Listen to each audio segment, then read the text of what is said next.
Right. Hello, everyone. How are you?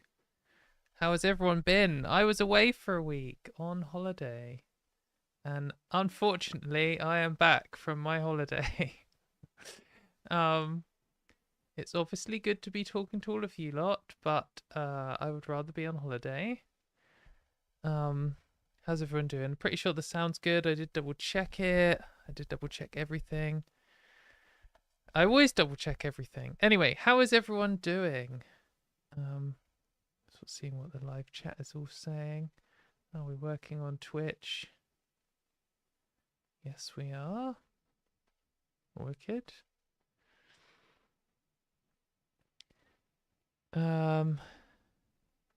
Yeah, so back from holiday. I thought I'd start by sharing some holiday photos, just two photos.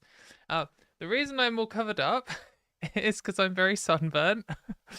I went to the Canary Islands, which was really nice. Um, and for anyone who doesn't know, they are some Spanish-owned islands off of Morocco.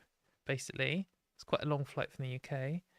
Um, and it's basically a bunch of volcanoes that have come out of the sea, just in the middle of nowhere, just in the ocean. Some volcanoes have risen up, and I went for some hikes on volcanoes. And on the first day, I did a classic British tourist and didn't put any sun cream on. And we're in a forest, and only for a couple of hours, and it wasn't super hot and it wasn't super sunny. But I guess being so much higher up maybe makes it so you're more likely to get sunburn. I don't know. But anyway, I got lobster, which is it's a British tradition. Um, but the other thing I just wanted to show before we get started, this is a bit of a I guess it's showing off holiday photos is a bit lame, but I'm doing it anyway because I want to show you this ridiculous decision that I made. So, um, here is me in a like pool. This is on an island called La Gomera, which is just one of these volcano things. Really cool, really nice island. Really recommend it. Um, and you might see here that there's like the sea here, and then there's this like raised edge. So there's this they've carved this like square pool into the rocks. So it's like filled with seawater. And in this picture, it looks really cool. There's me just chilling. But so we got there for low tide, which is the only time you can go in this thing. And it kind of looks a little bit rough here, but these waves were massive. I don't know how many meters tall, but multiple meters tall.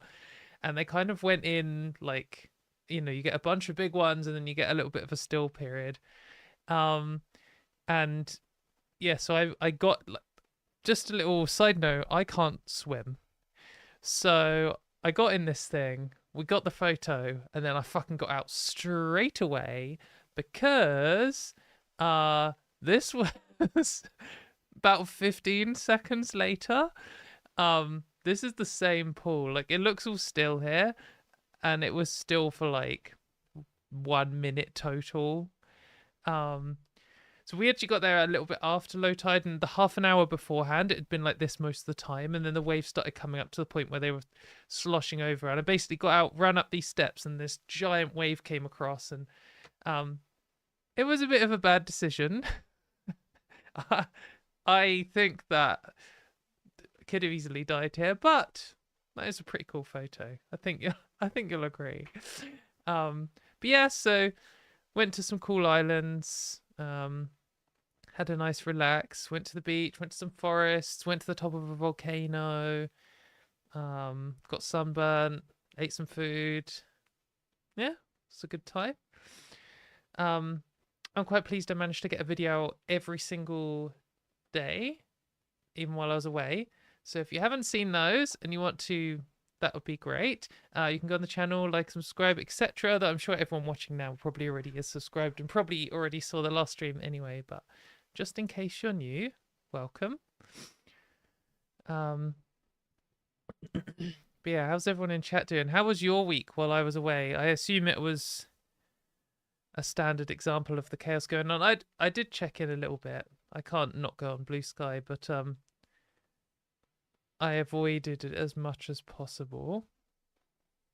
Obviously, Trump is destroying the world, and Wes Streeting's trying to destroy the NHS, and everything's the same as it ever was. But yeah, I hope everyone's doing good. We've got a bunch of stuff to cover this week. I wasn't super prepared, so we haven't got like 2 weeks worth of stuff to go through. We've just got some stuff that I remembered from the last few days. Hopefully it'll be enough to cover. Someone here saying, nothing to be ashamed of. I can't swim either and fell in many deep waters like a lake, the canal, and the sea. Yeah, if you keep falling into large bodies of water, you should learn to swim. I keep getting into them, which is I don't know which one's more ridiculous, to be honest. Constantly falling in or constantly getting in. I like being in the water. As long as the water's like maximum this deep. Oh, and another thing, just for my holiday, before we get started, got these nice earrings gifted. And they are made from volcanic rock. I mean, I guess most things kind of were molten rock at one point, but still, these came out of a volcano, so they're pretty cool. I'm quite excited by that. Mabs here saying, I got a referral for FFS and a call from the surgery department to set up a consultation. Excellent. Congratulations. That's exciting and terrifying, but overall exciting. Helen's saying, I keep seeing Katie videos everywhere now in therapy. Maybe now you're in therapy? I thought for a second you were saying you saw my video in therapy. That'd be unfortunate. Imagine sitting down and the therapist's like, right, we're going to watch a Katie Montgomery video. That would be, maybe that is the case. But I think you need to get a new therapist if that's the case. Anyway, so this week we've got a bunch of, like, inspiring trans people to share. Positive and negative stories, but I think it's good to see people standing up to things and like these heroic trans people who are super brave. I mean, the classic saying is like courage begets courage or something. And if you see heroic trans people standing up, it encourages you to do so too. So I hope that seeing some of these people will encourage you. They encourage me anyway, so that's a good thing. So maybe maybe the first one I'll cover is so we've got like a double bill of good news from Montana in the USA, and we probably covered Montana a few times on this show, and it's because Montana is a state that has a trans representative, or actually two, I think, a non-binary person and a trans woman, and the trans woman is married to Erin Reed, who is like one of the most prominent American trans journalists. So obviously she's going to cover stuff coming out of Montana a bit more.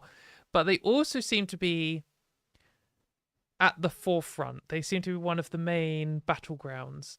So they've just had a few debates in their parliament come to a head and resolve themselves. So, sorry, Poppy. So the first one here is in Montana, they tried to ban adults from the toilet, basically, at work, in public places, etc. And it was blocked in court, and the court said there is no evidence that a bathroom ban protects women. And I think this is one of these things that should be considered common sense, because if you ban, like, if you just ban people, like if you say, all right, we're just gonna ban all criminals, like the criminals, they're already breaking the law. And if you're just banning people who aren't going to be breaking the law, they're just normal trans people minding their day-to-day business, then it's any of the handful of them that might be criminals or dangerous to the people in the thing are already going to not be respecting any extra laws. So all it's going to do is just make trans people's lives worse, and put them in more more vulnerable positions where they are more likely to be the victims of criminals and like attacks on them and perverts and stuff. So I think it should be considered a common sense position that banning trans women wouldn't protect cis women. Like, in what way would it? How would it even achieve that? I think that the right wing media has hammered in this propaganda so hard that some people think, well, yeah, okay, maybe we could ban trans women and maybe it would protect cis women, but like, it wouldn't. Why would it? In what way? Why would it ever protect them from anything? Yeah, it just doesn't make sense. Anyway, it's good that the court has ruled this bathroom ban is unjust. Obviously, this has got to go through their whole court system, and things seem to drag on in the USA and bounce back and forth. But we also had another thing happen, which I think was a huge relief. I mean, this first one is a huge relief. Like a bathroom ban would be just so horrific. I mean, we're going to look at a really heroic trans woman later who's standing up to one.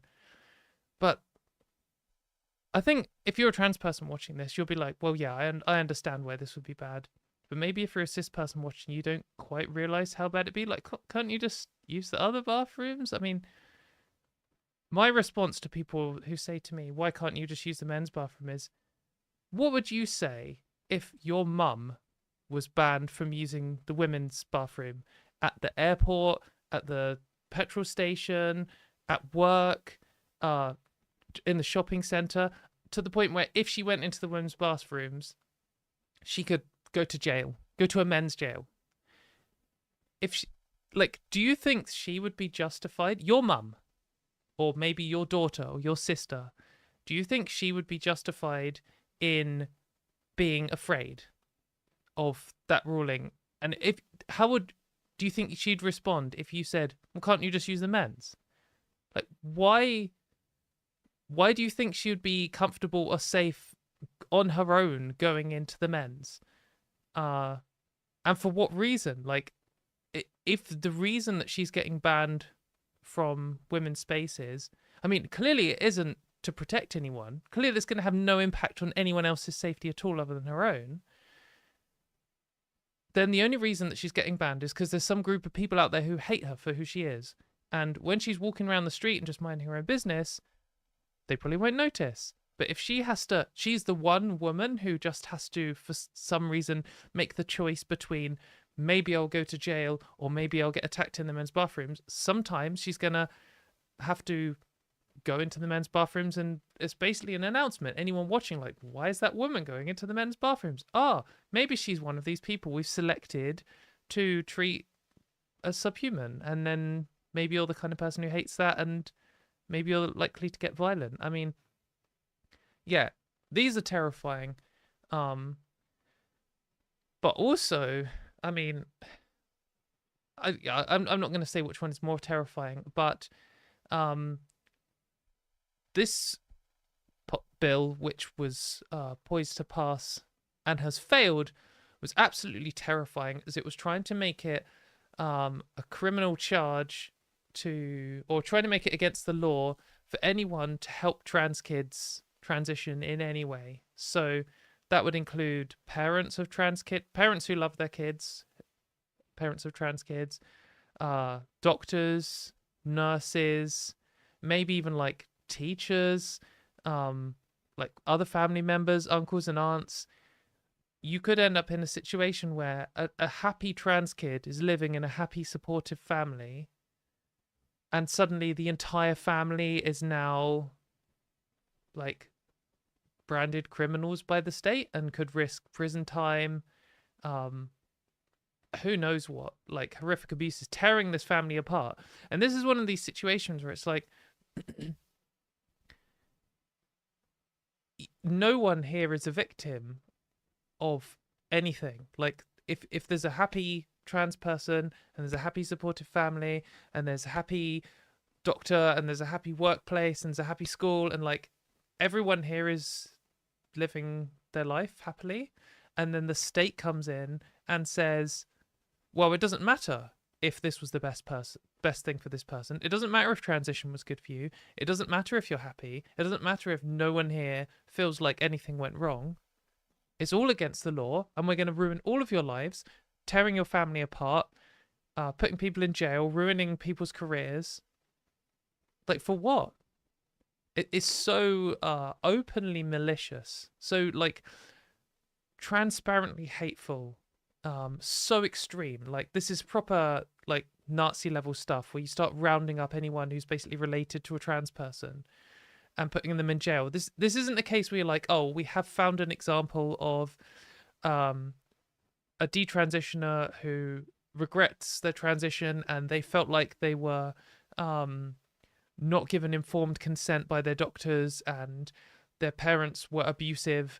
Like, you know, some situation like that, you could easily say, well, someone here is a victim and maybe we need to do something about it legally. Maybe we need to come up with better standards. Maybe the doctors broke the standards that are already in place. Maybe, you know, the parents should be involved in this. But that isn't the case we're talking about at all. So it's just like really horrific. But interestingly, so I only know the English words. In this parliament, I don't know what the American words for these different houses and stuff are.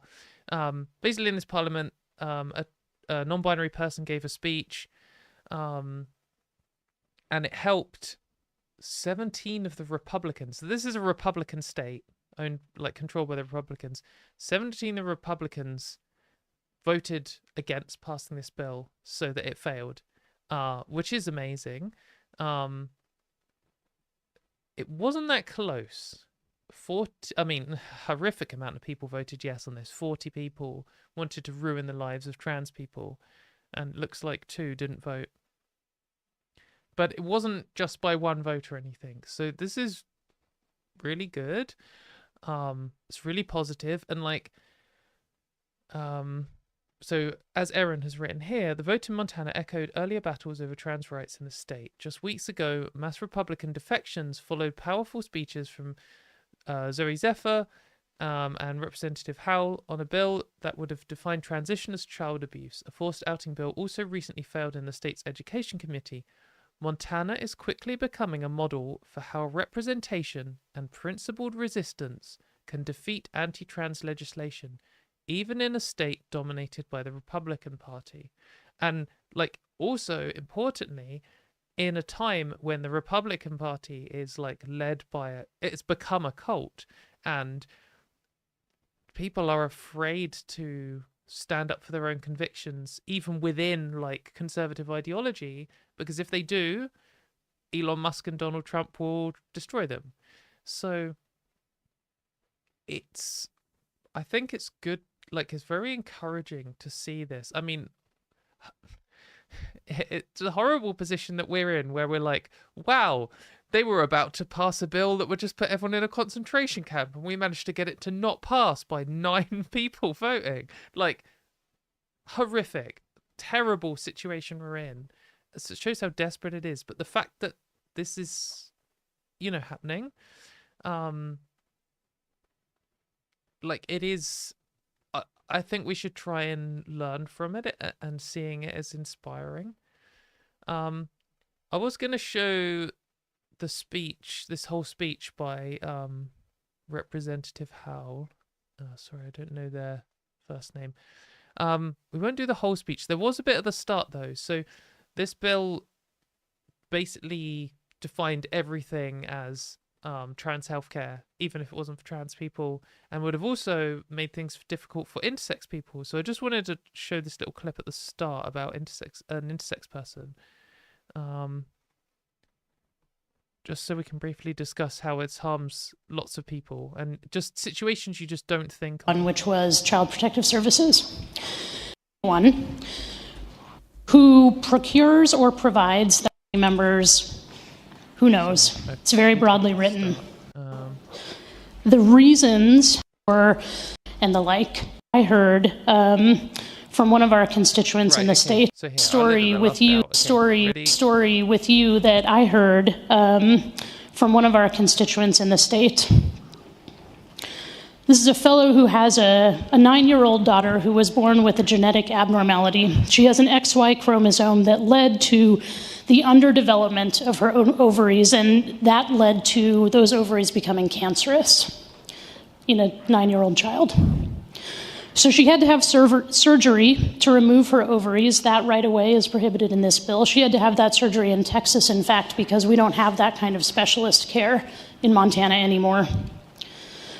When she and her father returned to Montana, her doctor told the dad that the daughter needs to be on estrogen to replace the hormones from that surgery, from the removed ovaries. But the doctor also said that under this bill, as written, this would be considered gender-affirming care. And it's again because of that chromosomal condition that is not exempted in the language of this bill. The doctor said if Senate Bill 164 passes, this dad is going to have to take his daughter down to Denver to get that treatment. This guy doesn't have the money to fly back and forth to Denver with his daughter every month to get that treatment. And here's the kicker, even if he does get that care in Denver, he's still considered a felon here in Montana. Sorry, everyone's saying it's too loud. Okay, well, sorry. But yeah, so yeah, this bill would have also harmed intersex people, and who knows what other groups of people. I mean, it's the same with all this anti-trans stuff. It's targeted at trans people. The motivation is enforcing patriarchy, and it's gonna hurt intersex people and some women too, some cis women too. Yeah, I think what I think is important to take from this is that there are multiple trans people in Montana's like parliament who are arguing for trans rights, and they are showing up even though the whole system is rigged against them, even though, you know, they're having to go and debate whether they should be allowed to exist, whether they should be criminalized for just living, in front of loads of cis people who don't give a fuck, and loads who really hate them, and they are making a difference. Without trans people there to meet these people and show that they're normal and to make the arguments, I mean, I can't see this going the same way.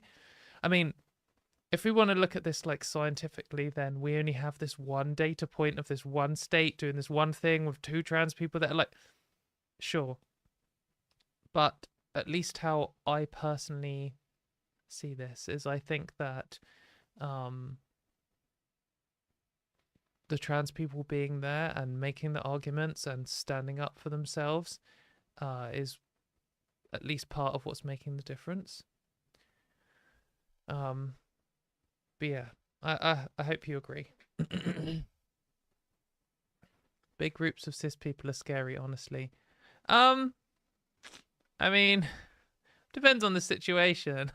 I feel like, you know, living in the world involves walking through big groups of cis people. That is the majority of the public. So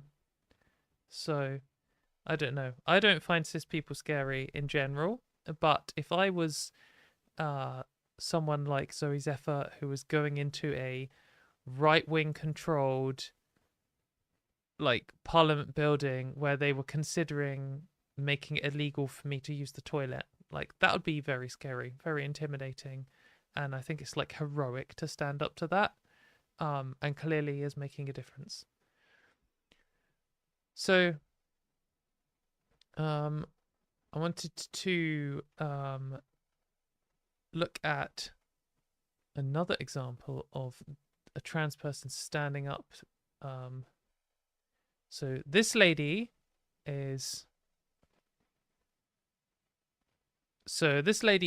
I think a hero, a legend. So this is a trans woman, and the headline here is, "I'm willing to suffer for rights," says trans woman arrested for using the women's toilets. So a 20-year-old woman called Marcy Rainton. Sorry, I'm not sure how to pronounce her surname. from Illinois, arrested after she announced in advance. She told state officials that she was gonna go to Florida, where it is legal for trans people to use the toilet, and she said she was gonna go go into the toilets. So in Florida, it's a misdemeanor and can be punished by 60 days in jail. So she did this knowing that she could be sent to jail. So she just washed her hands in the bathroom and got arrested. She says, I'll likely go to a men's prison for a long time where I will be forcibly detransitioned, have my head shaved, and probably be raped. That is sickeningly, quite probably true. It is horrifying and morally abhorrent that when we see different and unique members of our society, our first instinct is to imprison them. Some people have suggested I be imprisoned for life or should have to register as a sex offender or be killed, and it makes me sick. According to Pink News, even some trans people were critical of her actions because of the way in which she went about the act of civil disobedience. She says, most Americans these days are angry and miserable and have a lust for vengeance that they simply can no longer quench in their personal life, so they take it out on those who are smaller than them, those who cannot fight back. We haven't just seen this with radical and violent transphobia, we've seen it with the rise of anti-Semitism, the disgust and contempt for immigrants, and the way people have begun to speak about the most vulnerable among us. People have asked about my ideology, and it's simple. Dignity. My ideology is dignity. You don't have to be pro-trans to believe this. You don't have to be pro-gay or pro-Jew or pro-immigrant or pro-black. You just have to be pro-dignity and be pro-humanity. I don't believe people should be imprisoned for their mutable characteristics. I don't think I should rot in a cell because I'm transgender, even if I was uppity enough to use the bathroom that people didn't like. Yes. So, like, this is a level of bravery that I guess I aspire to. I don't know. I don't know if it came to it, if I could do this or not. Like, she is just incredibly brave. Like, what the fuck? A legend. This is like standing up to the most brutal oppression, knowing that what you're going to face, and also knowing that, I mean, Pink News has covered this. Everyone in the Morning has covered this. Who else is going to cover this? Like, this isn't going to be a mainstream news item. It's not like going to change the world overnight. I think that by doing things like this, she shows other trans people how to be brave and shows the people directly involved how, like, plainly immoral and horrific this is, and hopes to generate some kind of media about it to inspire others. And I'm not saying that you should go and pick a state like Florida where they might, like, inject you with testosterone, shave your head, and put you into a rape chamber or something. But standing up to oppression is necessary. Like, the classic line is, don't submit in advance, don't give in. If the UK was to pass a bathroom bill, I don't know what I'd do, but I certainly wouldn't comply. I mean, there's no way that I would ever give in to that kind of thing. I have thought about it a lot. I think that sometimes it could be things like where they just introduce it in government buildings, or they just introduce it in whatever. And I don't know how loud and confident I'd be with protest or not. I'd like to think that I would be as brave as this woman. But also it's, it's your one life and you've got to survive it. And I just hope that she even survives this. So I don't know, and I wouldn't ever want to guilt anyone into, like, feeling that they have to do something like this. But I mean, it's getting desperate, and people will do desperate things, and stuff like this, these non-violent protests are the best way to do stuff, the most effective ways. Like, according to studies, the most effective way to protest injustice is with non-violent protests like this, the ones that are most likely to lead to success. So this is the kind of thing that we as a community need to do.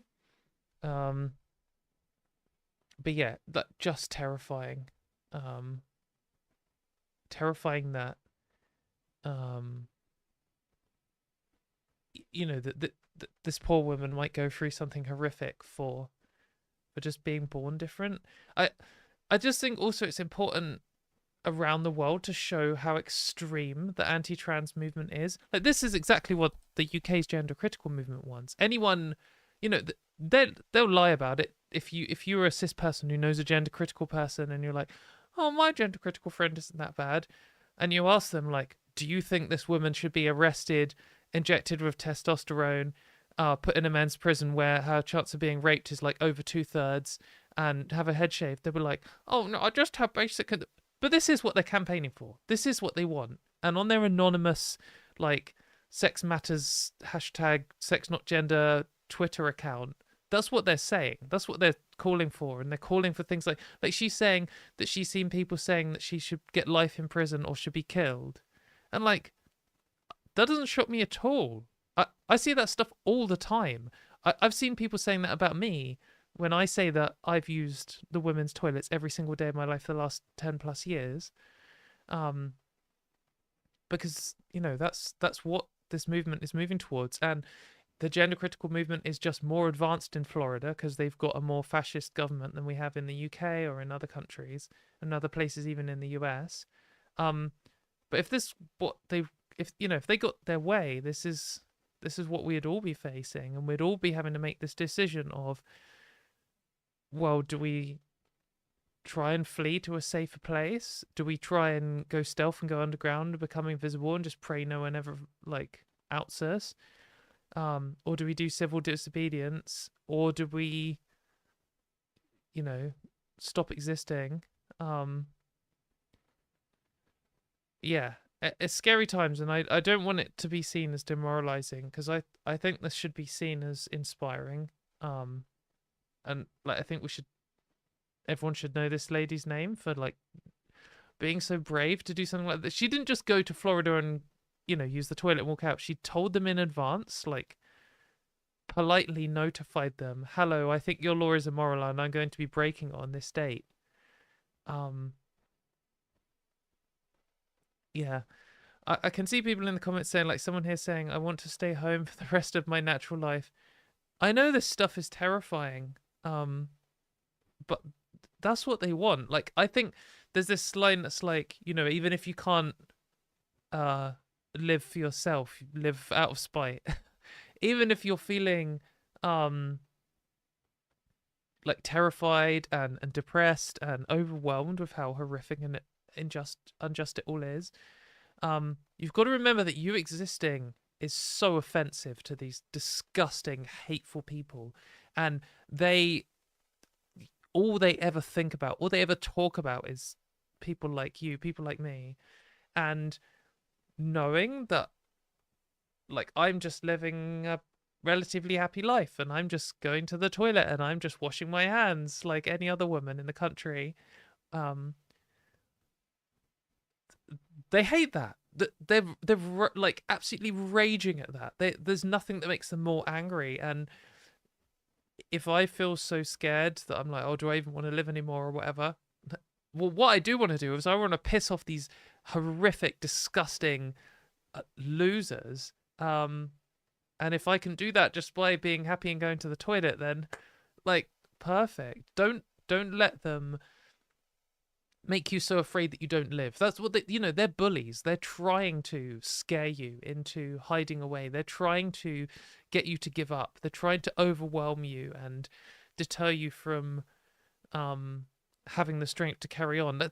That's like the main thing here is, like we were just seeing with these previous, like, laws which get defeated in court, or they get voted out at the last minute, or they fail to achieve what they want to do, or the civil disobedience against them like this, they don't have a very high success rate. Like, we see this news like, oh, in the US there's like 2,000 anti-trans bills or something, and like you see it in the UK too, where it's like, all these hate groups and stuff, they're trying this new legislation, there's yet another court case trying to undo this piece of human rights legislation or something. Most of the time they fail. Like, most of them, they spend a huge amount of money. Their success rate to money spent ratio is terrible. And of course it's scary that they have so much money and none of this affects them at all beyond money, so they can just keep going forever. But the main thing that they buy with that money, the main success of their movement, is making you scared, and making you want to give up, and making you feel hopeless, and that you feel like you can't stand up for who you are and for other people like you. That's the main thing they're getting. When there's a new headline every single day, oh, they're going to do this to trans people, this group's trying to do this, J.K. Rowling's trying to remove these people's rights, you feel terrified. Don't let them scare you. You need to, it's not like, oh, you can just magically not care about these things. You have to actively focus on it. You have to practice this. It's a skill to think, oh shit, I'm realizing in this moment that I am currently catastrophizing, or I am worrying about the future, or I am, scared to go outside, or I feel intimidated to go to the changing rooms or whatever. You need to notice you're doing that and be like, no, these people are trying to ruin my life, and the main way in which they're trying to do it is by causing me to feel like this. So in order to fight back against them, I need to be like informed. I need to, show up to protests. I need to make good arguments. I need to convince my friend. Sure, but part of the strategy, part of the fight back you need to do against these people is to teach yourself to be able to live in spite of it all. I just think that's really important.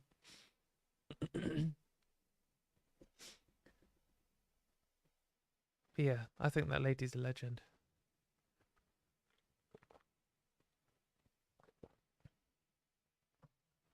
You need to push back in a way that creates negative consequences for attempts on people's civil rights. Yeah, that's very difficult though. I mean, cancelling was an attempt to do that. Like, if you campaign against people's human rights, then you're outed as a bigot, and then they all unified against that and said, well, it doesn't matter if you've raped someone, it doesn't matter if you boasted about sexually assaulting people, it doesn't matter if you said a load of racist stuff, we will protect you blindly.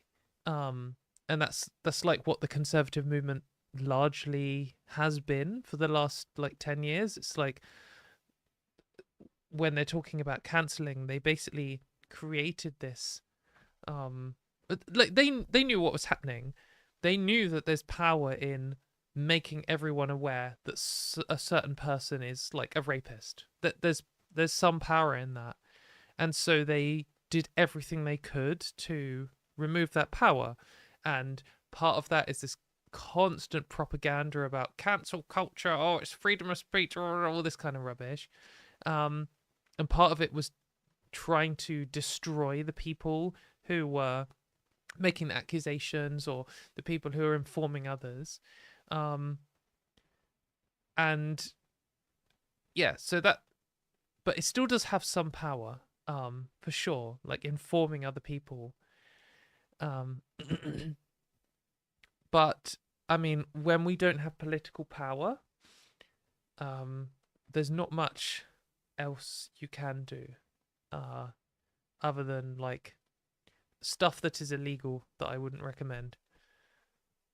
Well, I mean, going to the toilet and washing your hands in Florida is illegal, and I feel like I'm safe to say I'd be happy to endorse that action. But there is other illegal things that I would not be happy to endorse. So let's keep going on the inspiring trans people. So the next thing we're going to look at is from a Spanish politician called Carla Antonelli. So I think she is a MP for Madrid. Let me just have a look. Let's just get this translation up. So she is the first trans woman MP, first trans woman senator in the Spanish Parliament.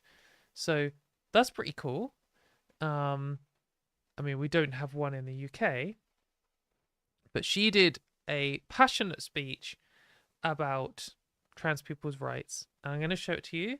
It is 2 minutes long. Now, if you're the kind of person like me who often just listens to YouTube videos, I'd just like to apologize in advance if you only speak English, or if you don't speak Spanish, because she's talking in Spanish. I don't feel like I can just read this out because she delivers this with such passion that you have to hear her saying it.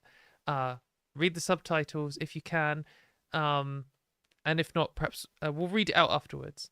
But we'll go through the translation afterwards. But yeah, this is like a good speech. I hope that we can get the volume right. Let's try and do that first.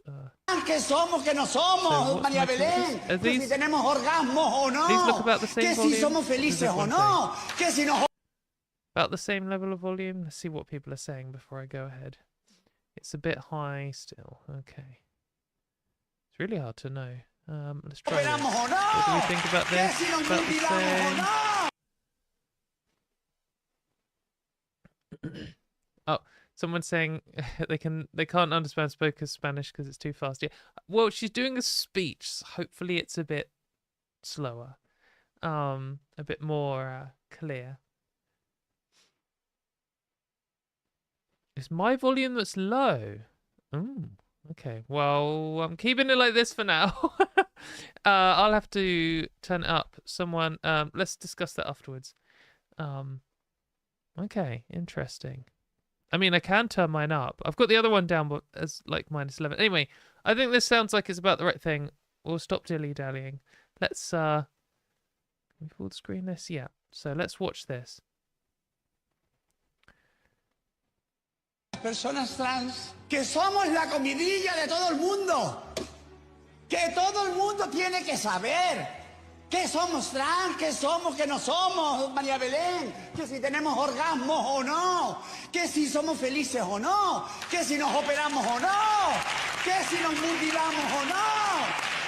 Déjennos en paz, por amor a Dios, ya que tanto creen ustedes en Dios. Señorías de voz.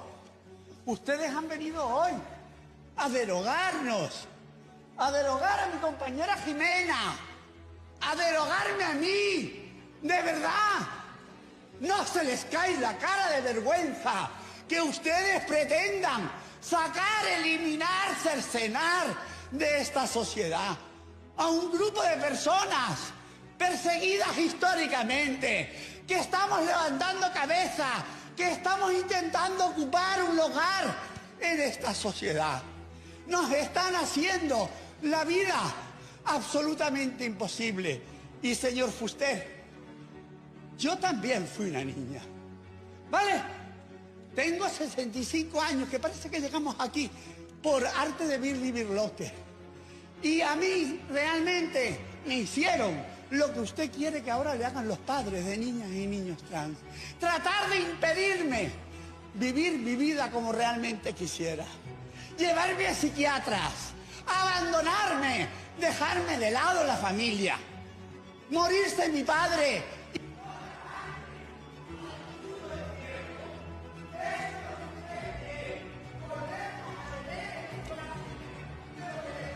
Gracias, señoría. El tiempo ha acabado.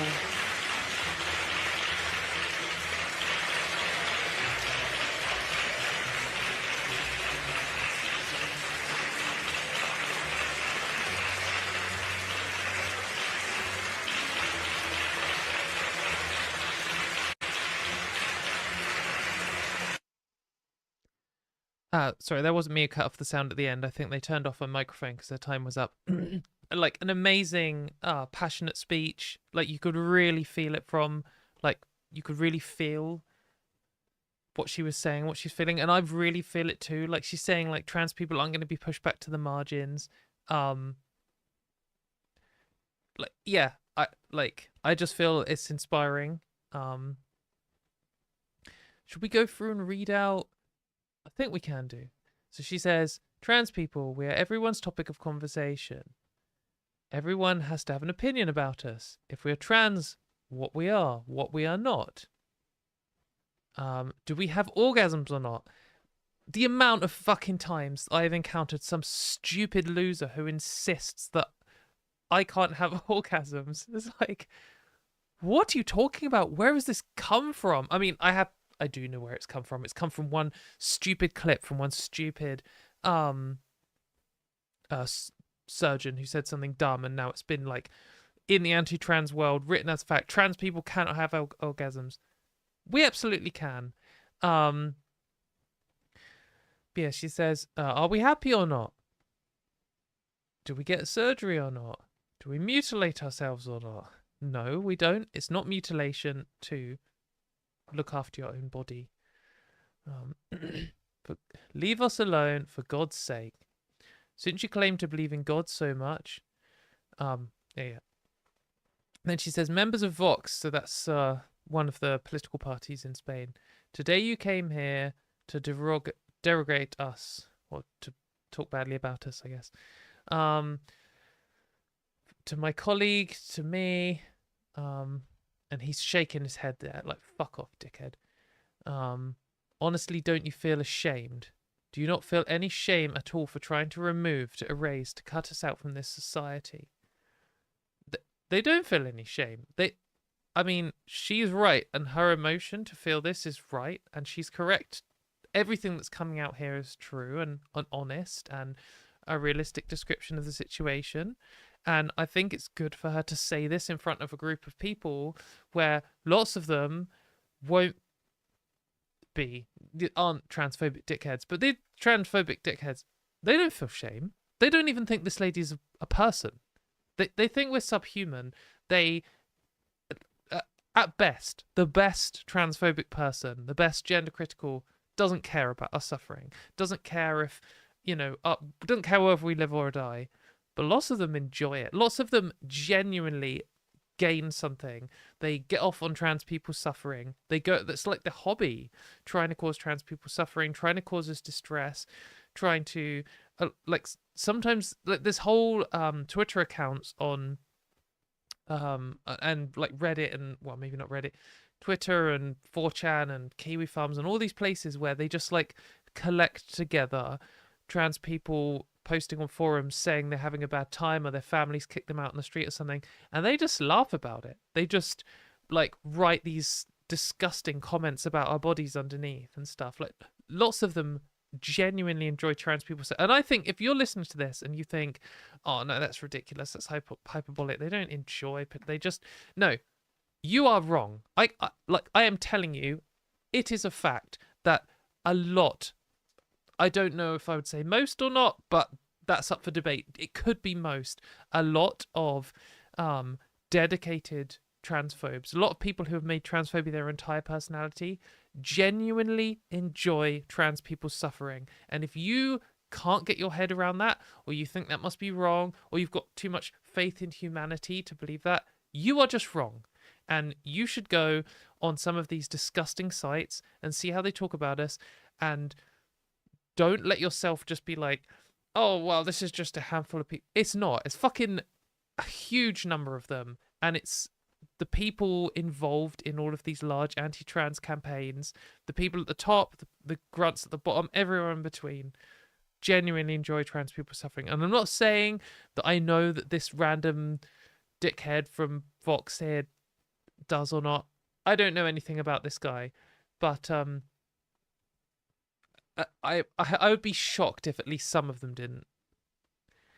Anyway, she says, do you not feel any shame for trying to remove, to erase, to cut us out of this society, a historically persecuted group of people? People who are finally starting to lift out their heads, trying to find a place in this world. You are making our lives absolutely unbearable. True, it is. Like, it's... I say this a lot about transition. there every single aspect of transitioning has made my life better. My life is like, I'm just happier in who I am, and I'm just happy. And when I'm not dealing with politics, I'm a generally happy person. You know, I have friends and hobbies and a good job, and my life is pretty good. The only bad thing in my life, other than the same struggles that everyone else has, you know, with you know, people dying and illness and all these things that everyone deals with. The only major stress in my life that other people don't have that comes with being trans is the relentless, horrific, international, global level transphobia, the fear of the future and stuff. And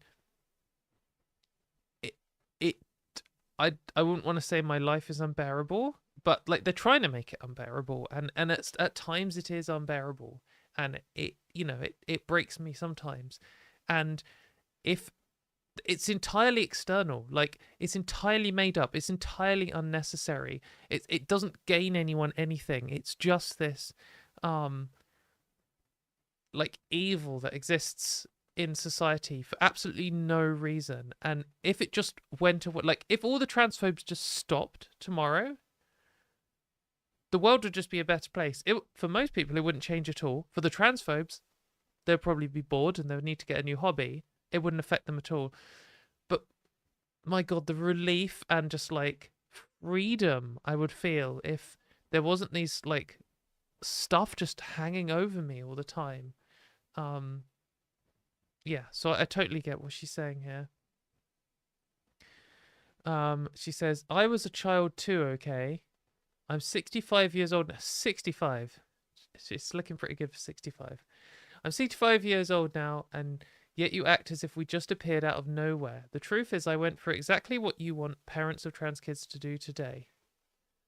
Trying to stop me from living my life the way I really want to live my life. Dragging me to psychiatrists, being abandoned, cast aside by my own family. My father dying and no one even calling me for his damn funeral. That is what you want, to push us back to the margins. But let me be clear, we will not go back to the margins. Yes! Like, what a legend. Yes. Like, feel this energy. Get fucked. We're not going back to the margins. And then everyone applauding and, like, hugging her and stuff. Like, legendary. Amazing.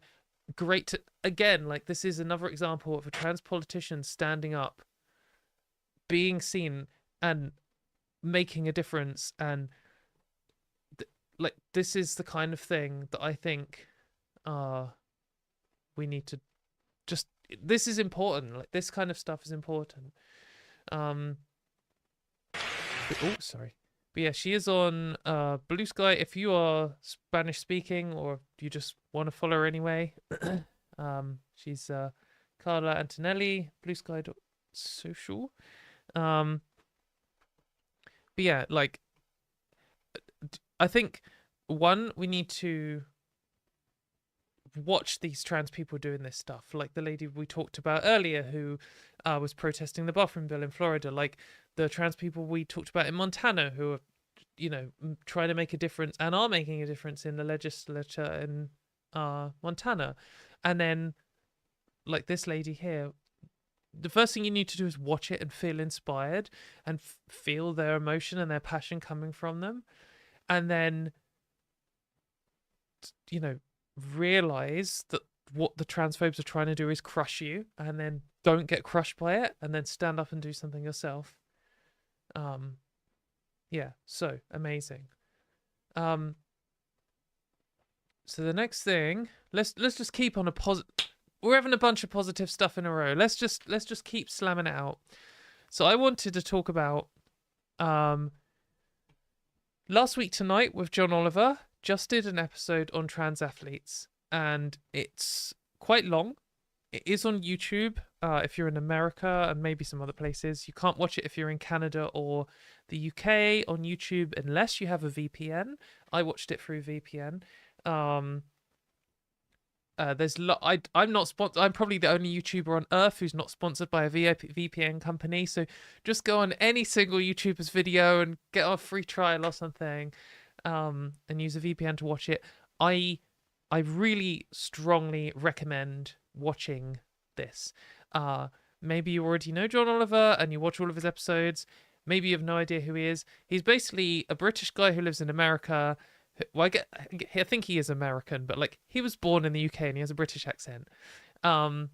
He comes across as a nice guy. He's quite funny, but it's no offense, but it's the kind of American jokes, so they're not as funny as like. There's a reason he went to America and he's not famous in the UK. Let's just say that. But you know, he is pretty good. The show's pretty good in general, and it's quite uplifting sometimes. But I just kind of wanted to talk about it. We're not going to watch it now because it's quite a long time, like quite a long episode. But I kind of wanted to give a review of it.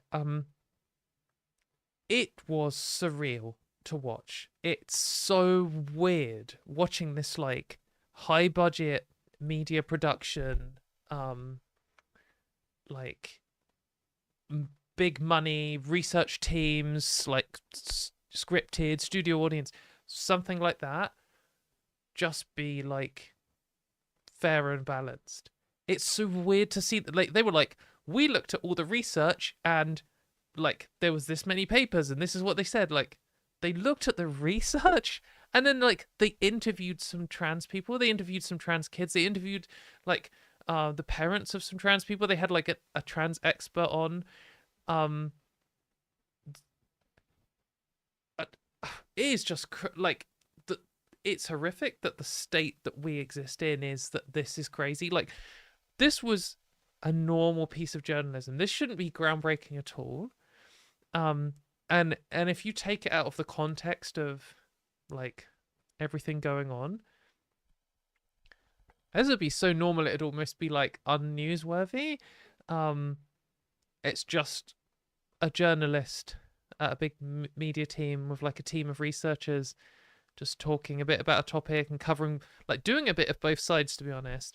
And just saying, well, these are the facts and, you know, here's some what the other people are saying and this is why what they're saying isn't really true, and then here's some things that trans people are saying and here's the stuff of it which is backed by evidence. And that's kind of like the whole episode, and it's such a like basic piece of journalism. But what is surreal about it is you just never see that. I mean, you see a bit more in the US. I'm not surprised that this is American and not British. But I've almost never seen anything like this, where they've actually done the research and they're not just repeating rubbish and they're not just getting on some spokesperson from a hate group and they're not just presenting the claims without researching them. I mean, they did this, they mentioned quite a few times about Riley Gaines, and who is a American anti-trans activist. And she's always talking about how like emotionally destroying it was for her, and how like, you know, she's not transphobic and she just cares about women's sports, and how she had a medal stolen from her and all this kind of stuff. And then they're just like, well, hang on a minute, like she came joint fifth with the trans person. It's not like the way they always present it is that like there's this trans person and they transitioned yesterday and they turned up and then they just destroyed all the competition and they're the first on the podium, and all these poor innocent cis girls had their dreams crushed and stuff. And it's like, well, Riley Gaines literally to the 100th of a second got the same time as Leah Thomas, the trans person that she's protesting about. The same time. Like, and you're trying to claim that it's like drastically unfair. And then her big sob story is they weren't expecting people to draw. Like, I mean, you don't expect people to tie in swimming because they measure it to the 100th of a second. So they had a 5th trophy and a 6th trophy, and they didn't have 2 5th ones, so they gave her the 6th one, and the trophies are identical. And like, they just rinse her for this. And you just never see the media like like, I feel like there's all of these like layers of things. There's how people initially present it, and how the UK media always does it from left to right. The whole UK media all the time are like, here is what the transphobes are saying. Let's hear a quote from them. Let's get on Helen Joyce. Let's get on, you know, J.K. Rowling quote. Let's just say what they're saying. We'll do absolute top layer. That's it. Surface layer. We're not going to dig into anything they say. Every claim they make, we'll just take at face value. And then at the end, we'll just have a quote from a trans person to balance it. Like, that's the standard British media. But what's, like, remarkable about this show is it goes down, like, 1, maybe 2 layers deep. And they're like, here's what the anti-trans people are saying. Here's what the pro-trans people are saying. Let's just research both of these claims. Let's just go 1 layer down. Oh, turns out that this whole story from the anti-trans person is kind of just fucking nonsense, and it's not backed by any evidence at all. And what the trans people are saying is actually just fair and based on the evidence. I think one of my criticisms of this show is there was a few times where they just went like 1 layer down, and like they mentioned a few of these people like Riley Gaines, and they're like, oh, she says she's not transphobic, but here she is saying that she thinks trans women are men. Haha, we have captured you. Like, therefore, that's it. We've done all the stuff we need to do. Moving on to the next topic. And I understand that they have quite a limited time. And they went in, they covered a lot of ground. So I'm not really being super critical of them. I think that in order to do a perfect show like this, it'd be so difficult. And, you know, they're trying to cram in jokes to keep people engaged and to like keep on their theme. And John Oliver is a comedian, and so, you know, they're not, the show cannot be perfect. But in order for it to be perfect, I think they should have gone like 1 further lay down. I mean, like, Riley Gaines says she's not transphobic. However, here's a bunch of Twitter posts where she's saying the most disgusting things you've ever seen. Here is, you know, she works with this hate group, which actually is campaigning to remove trans people's rights across the board, from like bathroom bans to taking away healthcare from children. You know, here she is doing this, and actually her entire identity is transphobia. So it's not even like, oh, you know, maybe she's not quite as innocent as she sounds. It's like, she is horrific. And there was a few things where I feel like they didn't quite go enough, or they didn't quite address the... I mean, maybe one of the things is I am super in the trenches on this stuff. And when I know the headline stuff would be like, trans women are unfair in sport. And I know the first level arguments against this. Actually, there's no evidence for that. Statistically, trans women underperform in every single sport.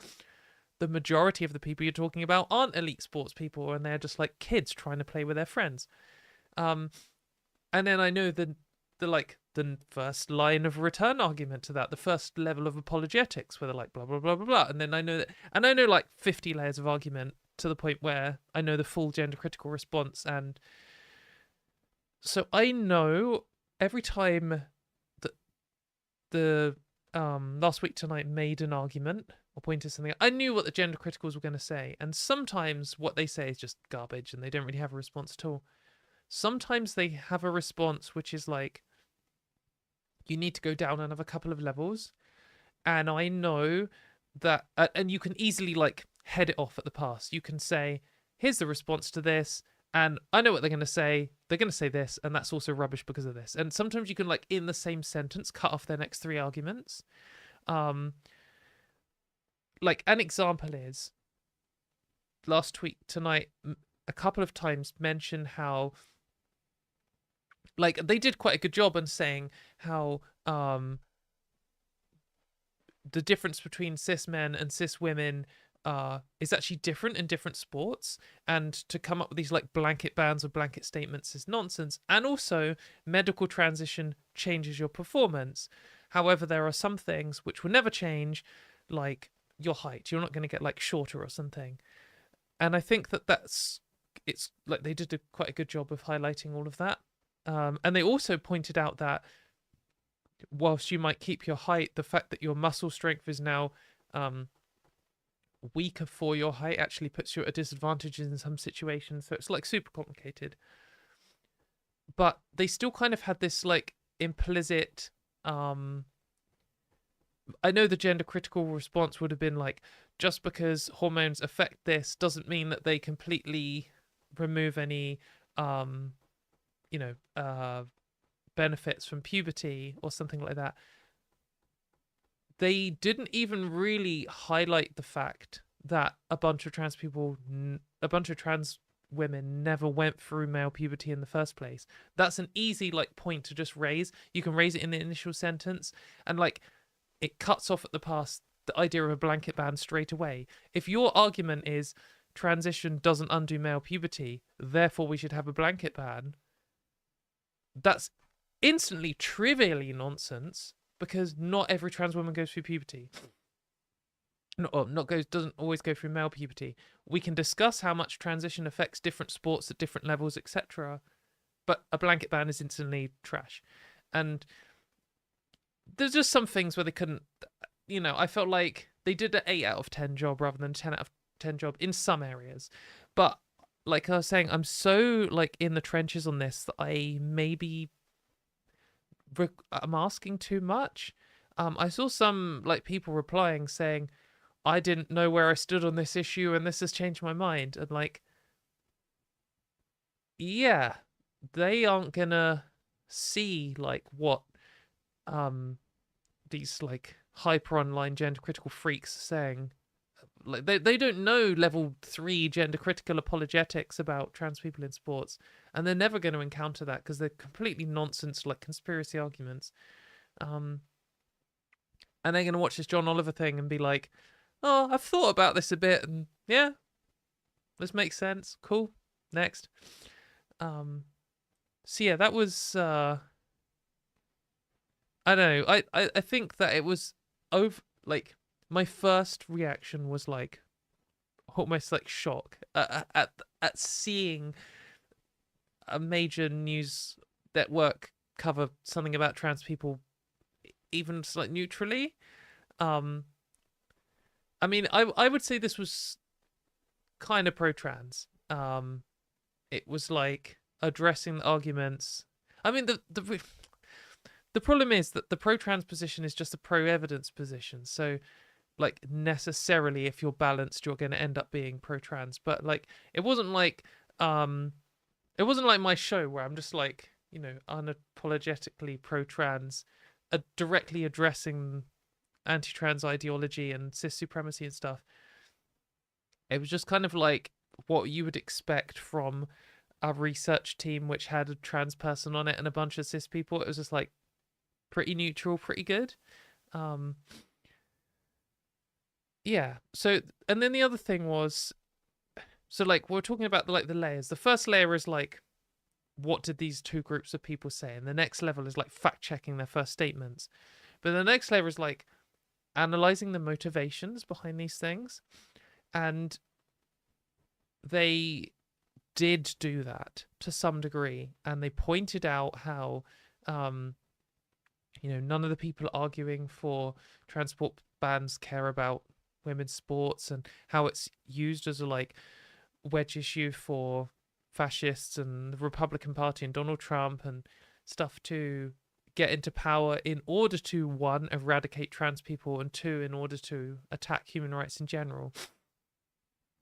I'm really glad that they highlighted that, because that's the kind of thing that is often like sometimes in the UK you'll get like an article will slip through and it'll be quite pro-trans, or a fact check something. Very rarely, but it does happen. But then there's never this like next level of analysis. You'll never see it say,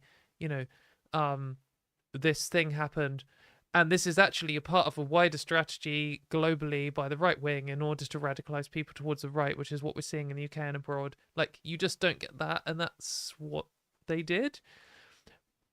But they did only do a little bit of it. I guess, again, like, I spend too much time on this, but it would have been good. It would have been good for just more. Like, I guess I'm so starved for programs like this that you see it and you're like, wow, this did not like quench my thirst at all. But it would have been good for a little bit more, I think. Like, for example, they mentioned J.K. Rowling. It was like, oh, J.K. Rowling said this thing and she's an idiot, basically. And they kind of moved on. And I just wish that doesn't have to be, I'm not really criticizing Last Week Tonight for this. But I just want to see more of the things where they say, like from bigger news organizations, where they say J.K. Rowling, who, by the way, is a really dedicated anti-trans activist and has donated tens, maybe hundreds of thousands of pounds towards directly trying to remove trans people's human rights. For example, in the UK, which is campaigning to remove trans people from the Equality Act. Like, maybe they could do that more concisely. If you've got a writer team, you could even get a joke in. But like, they could have mentioned that J.K. Rowling isn't just like a bit of a knobhead. She isn't just like some loudmouth. Like, she is an extremist. I don't know. We don't always have to make it about J.K. Rowling. The reason that he mentioned J.K. Rowling is because she personally went for him. And I'm sure she's doing it now. Another good sign from this is the transphobes, even on Blue Sky. Like, you don't see many transphobes on Blue Sky, but they were out in force on this one. They are so angry about this. If another thing is, I'm hoping, like, I kind of have a bit of blind faith here that Last Week Tonight won't retract this or delete it or apologize or anything like that. If this came out in the UK, my God, they would be... John Oliver would probably lose his job. There'd be groveling. There'd be an official apology. The government ministers would step in and say that it was like offensive. And yeah, like in the UK, even when they they interviewed Judith Butler, and Judith Butler was like, oh yeah, gender criticals aren't enemies of fascism. Like, the most mild statement ever. And they deleted that part of the interview after like an hour of pressure from the gender criticals. Like, every now and then there'll be some like BBC article that are like, did you know trans people are actually struggling? And then they'll have to apologize for it and retract it. Like, I really hope that Last Week Tonight, I don't think they will. I'm not worried about it, but I'm only not worried about it because I don't know. If it was in the UK, I'd be worried about it. And they just haven't backed down on anything else. But there's going to be like some extreme pressure from all the transphobes on them for this. Like, they will be so angry about it because they know that stuff like this, it's so... we are always going to have less of this kind of thing because it's much harder to sell love as a political agenda than fear and hatred. The right wing has so much more money. And, you know, we're so outgunned socially and culturally, etc. But stuff like this is so powerful because you can have 100 propaganda segments in a row where you interview some dickhead from Sex Matters. And you see, oh, there's two adults in a room having a conversation. And you're like, what they're saying sounds kind of reasonable. I don't really know much about it, but I'm making a reasonable argument. When you see something like this, where they do just go a next layer down, people realize, they actually looked at the science. Oh, okay, yeah, that's a good point actually. And then like they actually interviewed some trans people. When was the last time you saw a show where they interviewed like multiple trans people? And you're like, wow, these kids are just normal. They're just normal kids. And that just undoes so much propaganda. There's nothing that the transphobes can say to be more powerful than that. And that's why they're always trying to censor trans people. It's why they're trying to ban books. It's why they're trying to, get trans people fired. It's why they're trying to shut down any film with like a gay person in it. It's because they know it's so powerful. So they are so angry about this, and that's good. I mean, it's good that they're angry because they're horrible people, but it's a good sign. So yeah. Overall, I think my review is like 8 out of 10. In the context of what's going on, it's like 15 out of 10, but just out of context as a piece of like journalism, it's pretty good.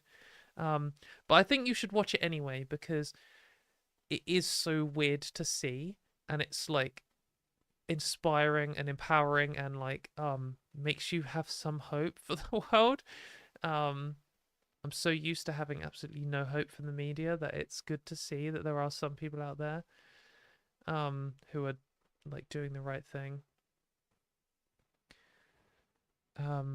Yeah, people are saying that John Oliver's been sued for stuff he said before and they haven't backed down. They have a really good legal team. Sure, I that's kind of why I have the faith that they won't.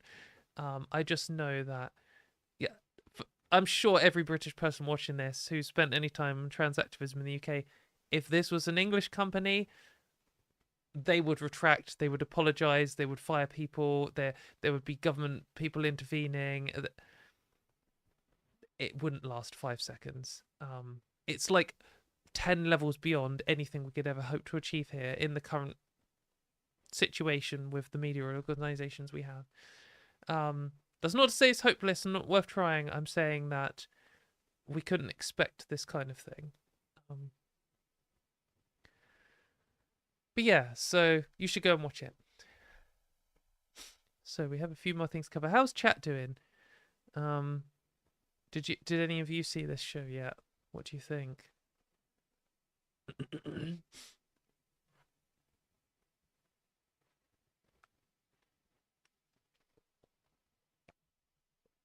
I go to VR chat, and if I haven't known I'm trans in my bio, people tend to throw a bunch of abuse at me, and I wonder if deleting or hiding I'm trans is ultimately a concession and letting them win. Yeah, I think on this kind of thing, it just totally depends what your goal is. And you need to stop and think about it. Like, on social media, I make a point about being a trans person because that's what I'm there to do, and I think it's important to say, like, no, fuck you, I'm going to exist and you're going to know about it. But when I go to like my hobbies, I don't tell anyone. I mean, maybe they know, maybe they work it out, maybe they see my videos, whatever, and maybe people talk. I just don't know.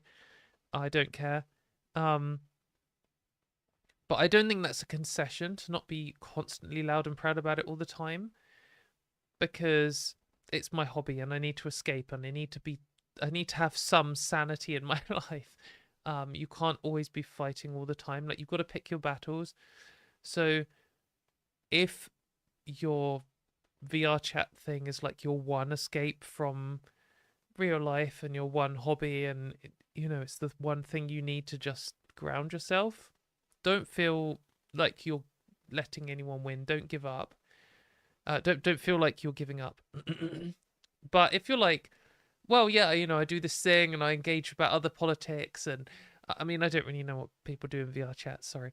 But if you're there to be yourself and make a point, and you've got other hobbies and other escapes and good friends and all this kind of stuff, then you just got to be like, well, can I be asked with abuse today? No, I'm having a bad day, in which case I'm going to keep quiet about it. Like, you know what? I'm fucking in the zone. I just seen all this positive, inspiring stuff on Katie Montgomery's stream, so I'm going to take the abuse for a bit, because I want, when they're getting abusive, it's because they're offended that you exist and you're upsetting them just by existing, and that's good. They can fuck off. So yeah. Vayla's saying you're still here, they haven't won yet. Exactly. And the more people are visible, the harder it is to get rid of us, but that doesn't mean everyone has to do that all the time. Yeah, totally agree. You've got to, I always say, you've got to live your life first and get to a point where you are stable, happy, comfortable enough first, because otherwise you'll get destroyed and then you can't fight for anyone. But once you're in that position, which is where I feel like I'm in that position with my life, currently at least, then you can turn around and start fighting for yourself and other people. So look after yourself first, number one, and then make us a point.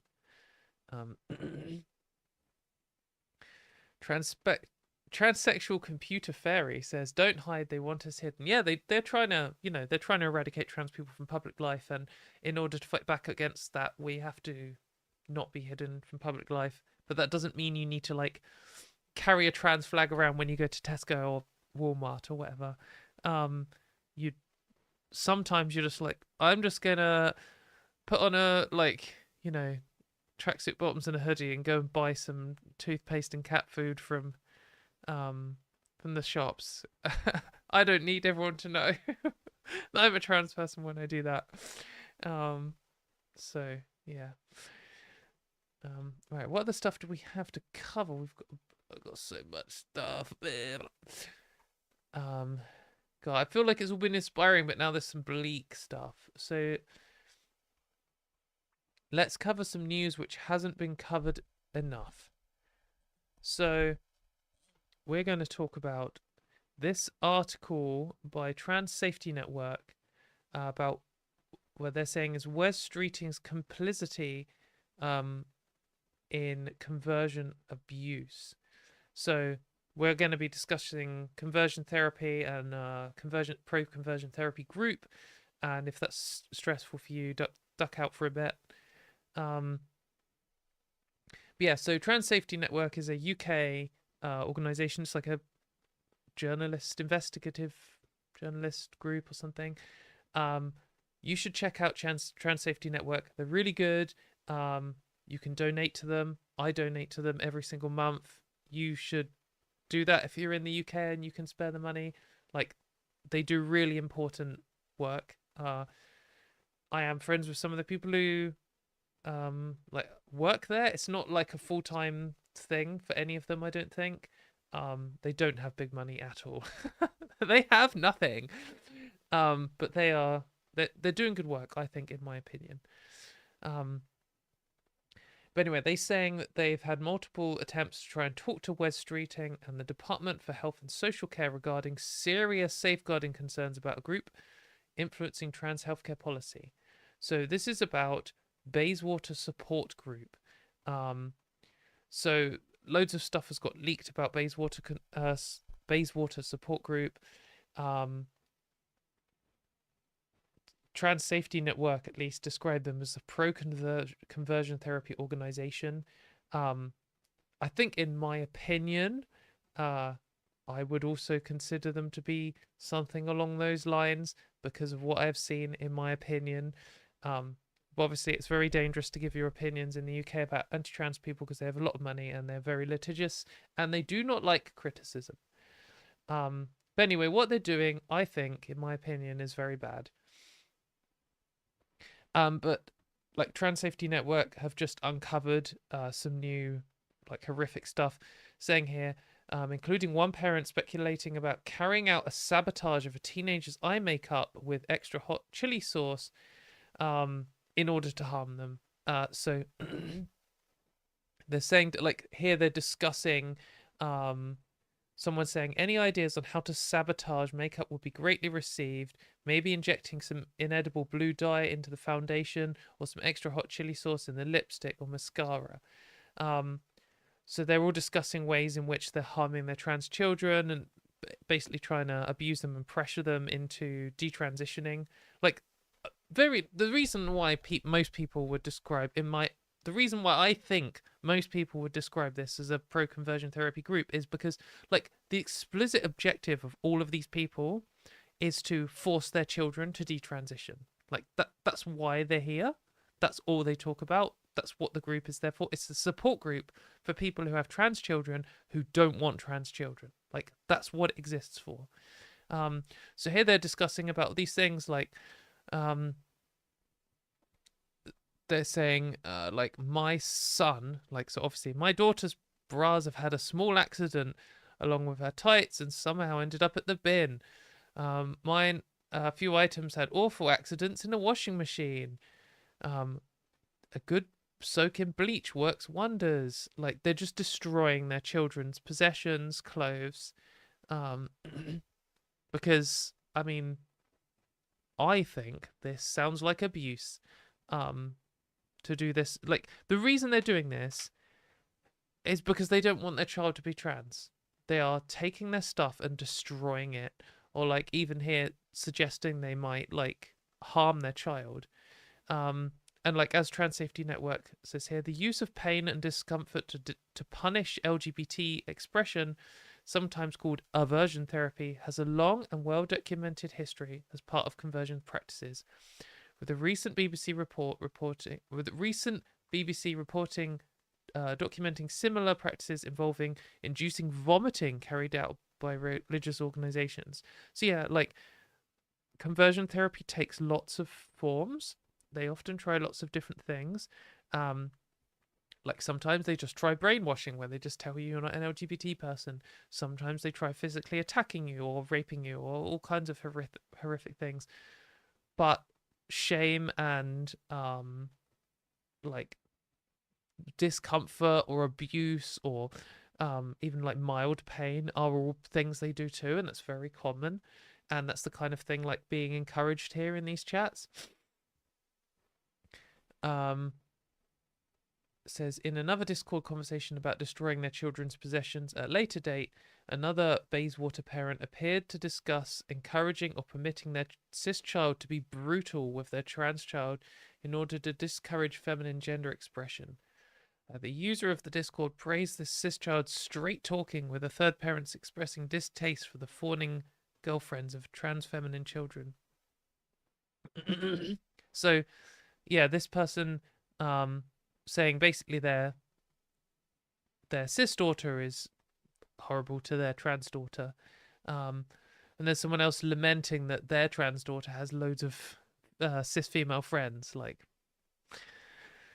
yeah, I wonder why all of their friends support them. But anyway, the reason why, like, Bayswater has been outed a few times by there was a an expose by the Bureau of Investigative Journalism that I think we covered on this show a while ago. Bayswater group saying here, one day they may thank us for that abuse. Like, some really grim stuff. You should go and read all these articles about this to learn more about this like horrible group.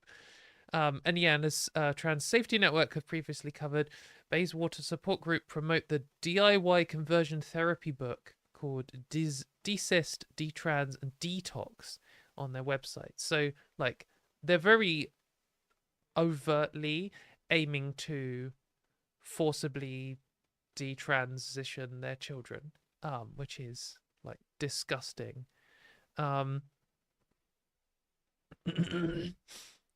Like, horrific.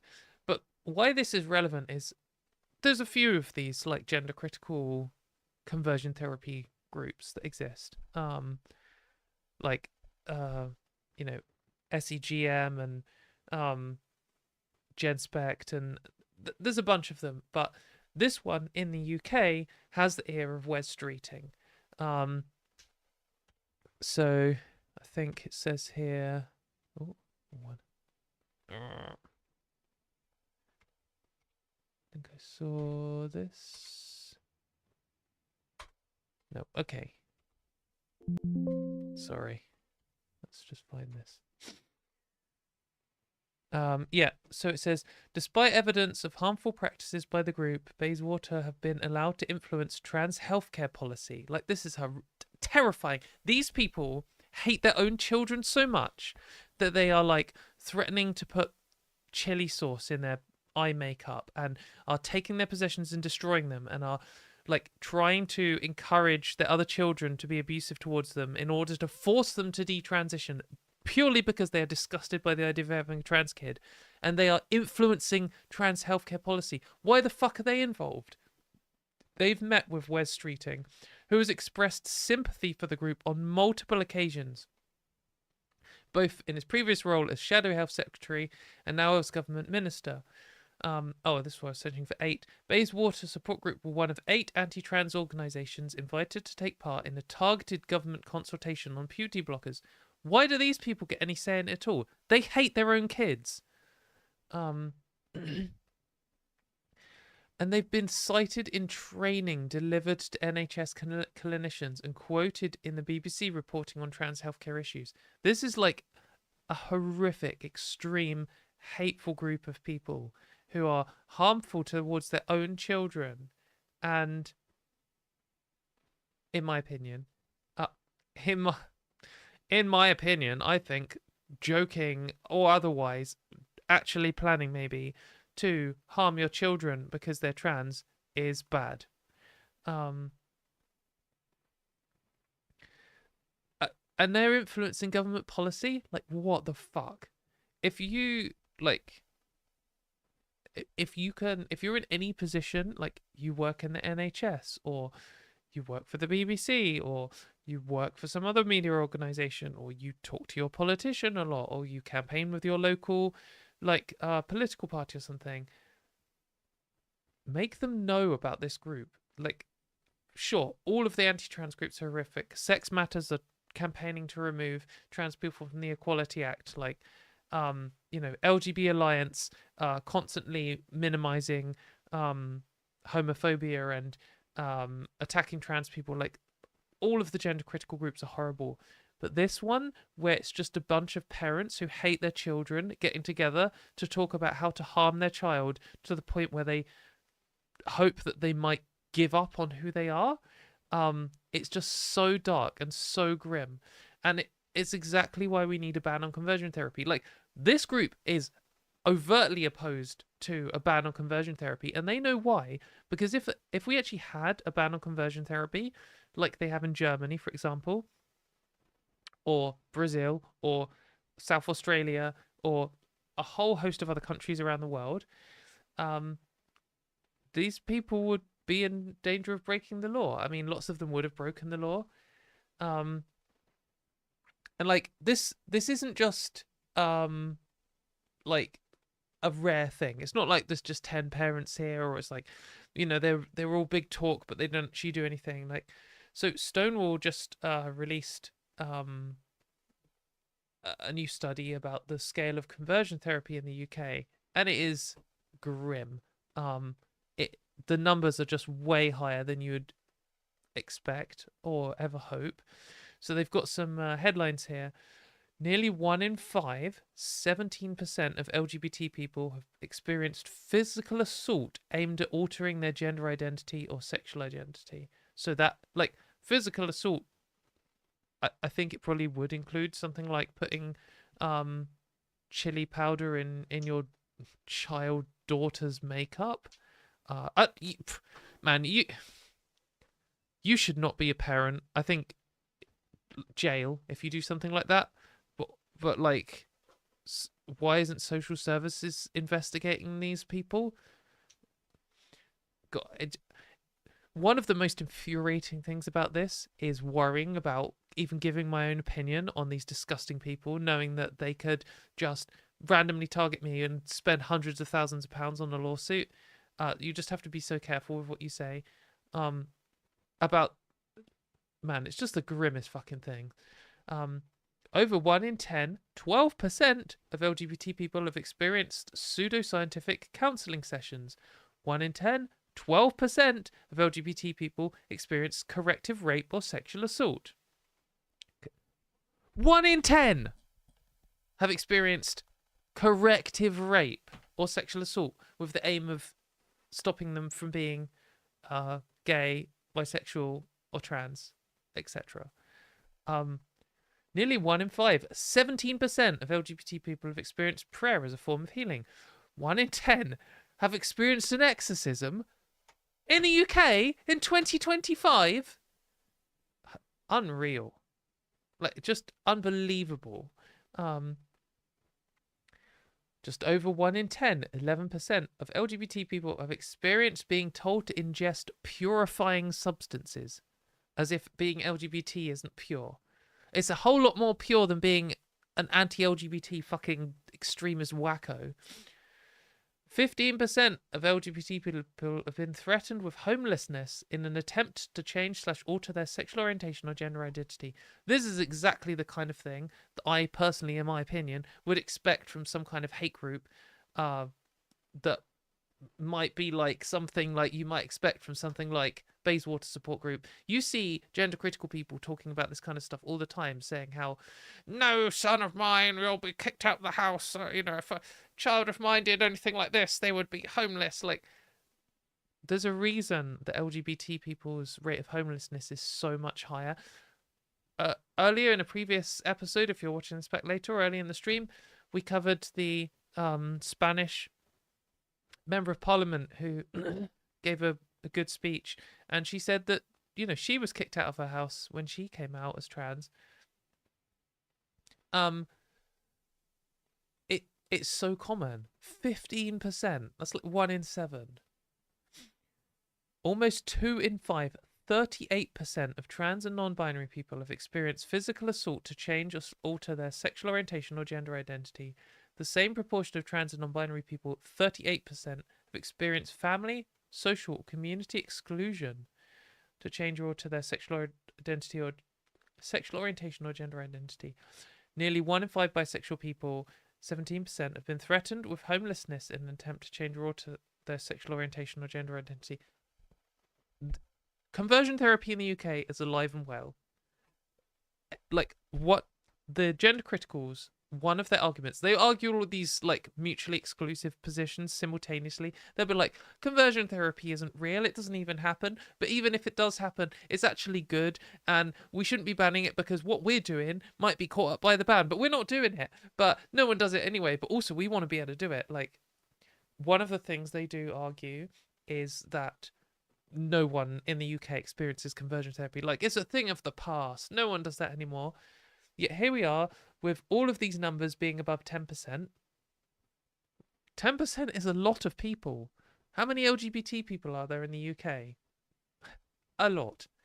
10% of them have experienced something like this. Like, I just can't get over this one. Over 1 in 10. Over 1 in 10. LGBT people have experienced corrective rape or sexual assault. That is horrific. Corrective rape is where someone, a transphobic or homophobic person, a gender critical or pro-family person, thinks that by forcing sex on you, it will cure you of being LGBT. I've met people who have experienced this, and it is so grim. So horrible. Over 1 in 10. Sorry, I just can't get over it. And you know, even the Conservatives said they were going to ban conversion therapy, and then obviously they didn't. And Labour have been dragging their heels on this for ages. Why wasn't it the first thing they did when they got into power? Or at least one of the first things. You know, if they need to do the economy, whatever, why couldn't this be the second thing they did? One of the first things they did was ban healthcare for trans children. And then what? Open a load of conversion therapy centres. Like, Wes Streeting, he's fighting against a conversion therapy ban.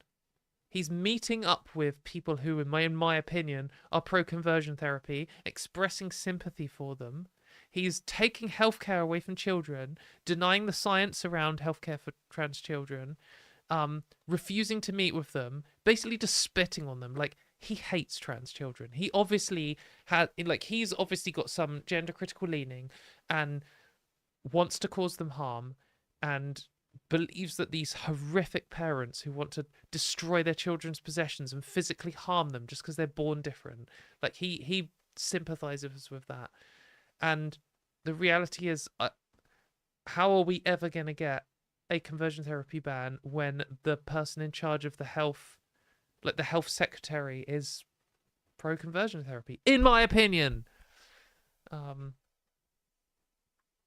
Yeah, it's just so grim. Like, it's just so frustrating that we just lived through fucking 14 years of a government that every single day got further and further right-wing, more and more anti-LGBT, and finally we get the centre-left party in, and without missing a beat, they just literally just pick up exactly where they were and carry on doing the exact same things. Like, Wes Streeting is such a piece of shit. My God, I hate him so much. He's just such a evil person to be sympathizing with these horrible people who hate their own children. Man, I'm going off too much on this. We need to change the subject. Anyway, you should know about Bayswater Support Group. It's a very like Sex Matters and LGBT Alliance have named themselves in a way to attract attention. And if you're watching this channel, you've probably heard of both of those groups. You probably haven't heard of Bayswater, and you should, because they are influencing our rights and our futures, and they hate you. So let's cover... God, I'm so sick of gender critical people, my goodness. We do definitely need to cover some of that stuff in a minute. Sorry, I'm just having a look what we're going to cover next. There's two very tedious things. I need a break. Let's cover this. Okay, so I don't know if I make this into a video or not because it's not a very long clip. But we covered this guy before. This is Tommy Tuberville. Tommy Tuberville. Sorry, that was a terrible American accent. This guy is a fucking potato. What a stupid person. But anyway, here is him saying, men's teams across this country now that are turning trans. Yeah. Women's teams, they're turning trans. And that's going to be a situation where it's going to pick up speed because these woke globalists are pushing these kids to say, if you can't compete in men's sports, let's just transition and say you're a woman and participate in women's sports. It is dead wrong, and we've got to stand up against it. But the Democrats, they're all in of keeping this situation going in the wrong direction. So this clip cut out the first word from Aaron Rupert here. He says, we have entire men's teams across this country that are turning trans. Entire teams. He believes, I believe that he genuinely believes this, that like whole women's football teams are all trans women. Not even arguably true. Obviously, this journalist didn't fact check that at all. It'd be so easy to fact check that. Cool. Which one? Which team? Name one team at any level in the entire country, in the entire world, which has more than 2 trans people on it, of any sport, that isn't specifically a trans team or an LGBT team. You won't be able to do it because there aren't any. And he can just say that, and she can just nod along, like truly insane. And he's like, oh yeah, well of course people are saying, oh, you're not going to win the sport as a boy? Well, you should just transition and win it as a girl. Like, how fucking stupid do you have to be to believe this? Like, unbelievable. Do you really think? He probably does really think.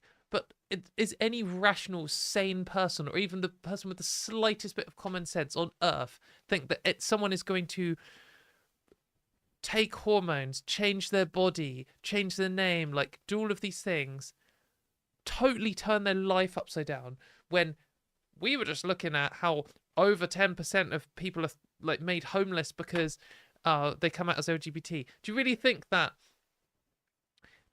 people are going to do that so they can win sport? Even if trans women were dominating sport, which they aren't, no one would be transitioning to win at sport because that's fucking insane. Who's ruining their life? And it would be ruining your life. If you're a cis person and you transition, it will ruin your life. Gender dysphoria is grim, and I can assure you, you will not enjoy it. Which is why there are no examples of anyone ever doing this in the history of humanity ever. It's just so dumb. It's just so crazy. You've got to look at the scale of the idiocy on the like gender critical, anti-trans, Republican, transphobic side. Like that they just say this stuff and all nod along. Like no one's being like, doesn't this sound a bit insane? And they'd be like, yeah, it sounds insane. It sounds insane because you just fucking made it up and you are insane. And I mean, I know globalists has multiple meanings. It could just be someone who believes in like beyond country borders. But I also know that certain people use globalist as a like sneaky reference or a dog whistle towards Jewish people. I couldn't say which one he was using it. I wouldn't be shocked if he was an anti-Semite, but also he isn't necessarily, unless anyone has any evidence. I mean, I don't really know much about this guy. He's only come on my radar because he's been saying, he like in a field of the stupidest people on earth, constantly saying the stupidest thing you ever said. This guy is managing to stand out. So, quite an achievement from him. But like, how do these people have careers? Like, they're so, like, it's this classic thing of like mediocre men falling upwards. Like, this guy is obviously so stupid and so irrational that he either has made up and thinks that other people will believe that whole teams are trans, or he's so stupid and so irrational that he has heard that and believed it himself. And people want him to be in charge of something, like to be making decisions about stuff. You want this man to have some kind of power over your life when he's that stupid, that gullible, that like ridiculous, that clownishly stupid. How are these people in positions of power? Like, I'm not saying, oh, baked into the Constitution of the USA it should be, if you are this stupid to believe this conspiracy theory, you shouldn't be allowed to run for office or anything. I'm not asking for that. I'm not calling for some law change. I'm saying, in what world is this guy considered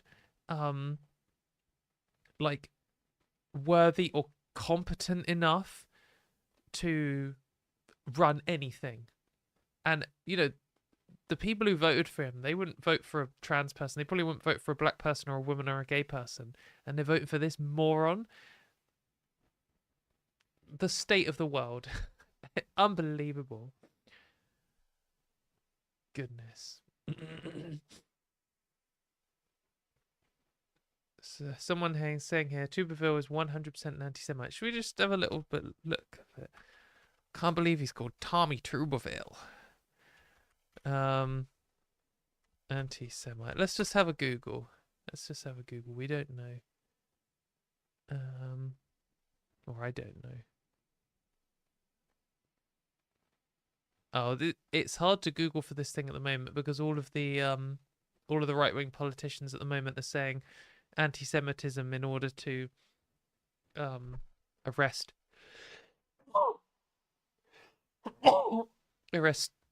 students who are anti-war in Gaza.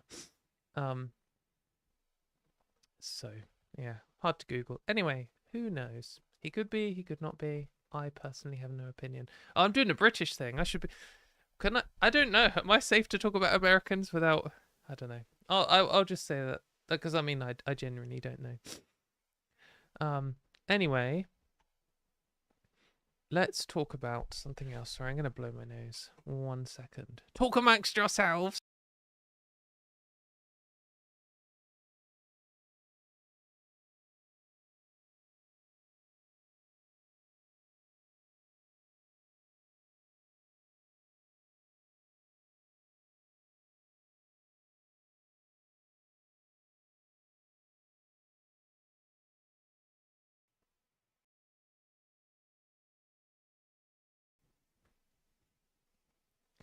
If it honks like a goose, oh, if it looks like a goose, honks like a goose, and steps like a goose. Yeah, who knows where that's going. Anyway, let's next talk about what else do I have lined up? Okay, we've got another kind of positive one. I'll save that for this after this next thing, and then we'll probably call it a day because I've gone on. I just feel like we have to talk about this. So this is Alice Sullivan, who is a gender critical campaigner, anti-trans rights campaigner, who is an advisory on the board of Sex Matters, which are anti-trans hate group who are trying to remove trans people from the Equality Act and repeal the Gender Recognition Act. involved with Helen Joyce, Mayor Forstater, etc. She is not neutral in any sense. She has very extreme views about trans people. She recently finished a report that was commissioned by the previous far-right government, and of course Wes Streeting loves it, and she's basically said that you should record trans people as their birth sex in healthcare settings, which would harm trans people because we'd end up getting the wrong medicine, and would also out trans people, which would put us in danger of transphobic people, and is an unnecessarily violation of our privacy, and benefits no one apart from gender critical ideologues like herself. But the Wes Streeting types and the right wing press and stuff are trying to spin her as some kind of like left wing or centrist person who just has concerns, and she's like, this article is so embarrassing. They're like, it starts off with like, oh, if you were proposing new superheroes, you might not necessarily say statistician, but once you met Alice Sullivan, maybe you would. It's like, ugh, vomit. But this article is behind a paywall, and I couldn't find a non-paywall version, so we've only got a little clip of it. But what I wanted to point out was the original headline for this was, it's uncomfortable for a lefty like me to admit, but Trump is right on trans issues. Professor Alice Sullivan, author of a new report on sex and gender, talks Wes Streeting the ideological capture of the NHS and being cancelled. If you don't know, The Telegraph, which is our probably most prominent right-wing paper in the country, they changed the headline to "Trans rights minorities have captured Britain's institutions" from "I'm left-wing and I support Donald Trump," because it's so ridiculous. The idea that she's calling herself left-wing is ridiculous, but also this kind of like this idea that like, oh, I'm normal and everything else, and it just happens that Trump is right this one time. A stop clock is right twice a day, Trump hating trans people isn't just an accident. It's not like, oh, he's picked his one special key issue and it just happens that he cares about this. Hating trans people is fundamental to fascism. The Nazis, the first time round in the 30s and 40s, they hated trans people. One of the first things they did was burn all of the books on research into trans people. That was one of the first things they did. And again, the Nazis today, neo-Nazis and people involved in far-right movements, they all hate trans people. And it's not just a coincidence. It's not like, oh, they hate everyone who's different, so they just happen to hate trans people. That is true. But trans people existing represents an attack on the way of the world as they see it, with men at the top and women at the bottom, and that's it. And having all of this knowledge and understanding of how biology works and how to control biology and how gender works and how to remove gender hierarchy and how to like transition from one state to another, etc. All of that undermines patriarchy, undermines the system of men being in charge of everything, and like the binary family unit, etc. So attacking trans people is essential for them. Like it's one of their core goals, along with like authoritarian control and women in the kitchen and straight marriage only and immigrants out. Like those are, if you said describe the far right, a lot of people would say, oh yeah, they hate people who aren't white and they hate women. True. Them hating gay people and hating trans people isn't like optional for them. It's a core part of their ideology. So that doesn't necessarily mean that if you hate trans people, you are a fascist or you're a Nazi, for sure. I'm not saying Alice Sullivan is. But you've got to understand why Trump is doing these things and why all of the like far-right true believers around him are cheering this on and pushing him to do it, is because it's a core part of their ideology. So let's just look at the quote from what she said. I took a screenshot and put it on Paint. She says, "I'm optimistic. I think this review marks a watershed. It has taken a long time, but I really do believe we are beyond the point where we can be silenced." My God, fucking hell. How are they still doing this silence bullshit? You are being interviewed in the newspaper again for like the millionth time. Your organization is literally in the paper multiple times a week. Multiple newspapers every single day for the last like 10 years. You've never been silenced, ever. It's the beginning of the end for no debate. Other than people who have been involved in like fighting against the gender criticals for years, who the fuck even knows what this means? Like, if you said it's the beginning of the end for no debate, most people would be like, what? Most trans people would be like, what? You've got to understand that this, like, it's the beginning of the end for no debate thing that the gender criticals always go on about is like one of their key little culty propaganda lines that they say at each other, because they are trying to convince themselves that they're like pro freedom of speech and trans people are anti it, and all they're doing is just asking questions. They don't want to debate any of this stuff. They don't have counter arguments for any of this stuff. They don't even want to acknowledge that there are counter arguments to their position. They just say this because it's like something they've always said. It's like one of the little cult mantras. The interviewer says, "Wouldn't that be nice? I can't help suggesting that Donald Trump of all people, Donald Trump of all people might be anti-trans. May have had a part to play in changing the proverbial music surrounding gender issues." Donald Trump of all people. Only the most powerful, like, right-wing fascist anti-trans person in the world might have had a little bit of a say in anti-trans movement. God. And then Alice Sullivan says, over the picture of Donald Trump, "As a lifelong lefty," as if, "it feels uncomfortable to be put in the position of agreeing with Donald Trump, but the fact is that he is simply saying that there are two sexes and that this matters." That's all he said. That's it. For example, in prisons and sports. If Donald Trump says that the earth is round, should leftists claim that it is flat just to avoid being on the same side as him? Because after all, that's all that's happening.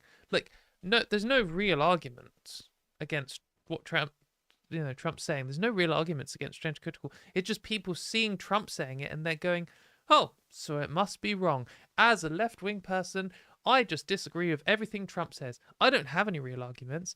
I can't address anything that she said.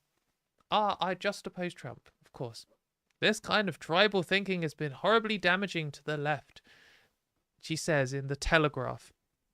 "The idiotic positions that the Democrats took on these issues helped to give the election to Trump.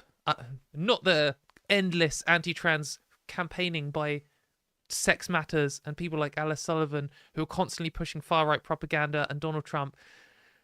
Of course not. It's the fault of the left." "Mainstream politicians of all stripes need to learn from this that denying observable facts about the world is dangerous," says the gender critical. Okay, yeah, very, very much so. But this is the point that I really want to highlight. But the fact is that he is simply saying that there are two sexes and this matters. For example, prisons. That isn't all that Donald Trump is saying, is it? Because he is banning trans people, full stop, from sports, trying to ban trans people from using the toilet at work and at the airports, arresting trans people, as we saw in an earlier episode, or earlier in the stream, that he is arresting trans people for washing their hands in the bathroom and forcibly detransitioning them. He is banning trans people from getting visas to go to the USA. He is taking away trans people's passports. They're trying to make healthcare for all trans people, children and adults, illegal. They're trying to make it so that you can arrest doctors and nurses and family members who have been involved in a trans person's transition. They are trying to eradicate trans people from existence. They're trying to push trans people back into the closet or out of existence. You know, if they're in a situation where they're rounding up all of the doctors who have ever helped with transition and putting them in a camp, like, he is not simply saying anything. He is in power and he is taking away people's actual rights, actual freedoms, actual futures. They removed like discrimination legislation in some states, like directly saying you can't refuse someone who wants to rent out your house just because they're trans. You can't fire someone just because they're trans. You can't not hire someone just because they're trans. That used to be a law and they took that away. He isn't simply saying there are two sexes. No. That is ridiculous. That is beyond a lie.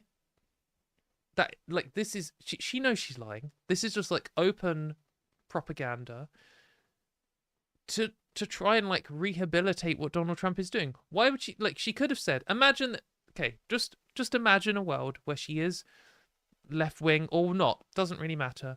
But she is simply someone who believes that there are two sexes and this matters. Imagine that was actually her real position. And the interviewer said, don't you think Donald Trump is doing some of this? She would have said, well, unfortunately, it's uncomfortable that Donald Trump agrees with me on one thing, but Donald Trump is also removing human rights protections from trans people, forcibly detransitioning them, firing them from the government, banning them from getting visas, etc. And I don't agree with any of that. However, I do agree that trans people shouldn't be allowed to play sports, or that I don't care if trans women are raped in prison. Like, she could just say those things, but she doesn't, because she agrees with all of it. Because she isn't I'm not defending Lefty. There are some left-wing people who are transphobic. Who cares? I don't personally believe that she is a lifelong Lefty. I don't really know or care. If she is, I don't care. I don't really believe it, but whatever. I don't care. What I do care about is this idea that she's like some neutral party who just has concerns. Oh, she simply believes that there's two sexes and this matters. Oh, that's it. Oh, just that they matter. That isn't true at all. She is actively here trying to like rehabilitate Donald Trump's image to left-wing people, trying to hide what he is doing, trying to minimize it, and saying she agrees with it. And like, this on its own is already like important, because she is again another fucking horrible person who is influencing Wes Streeting in particular and like trans people's futures in my country, the UK. But because there are people just falling for it, like, I randomly discovered this guy on Blue Sky.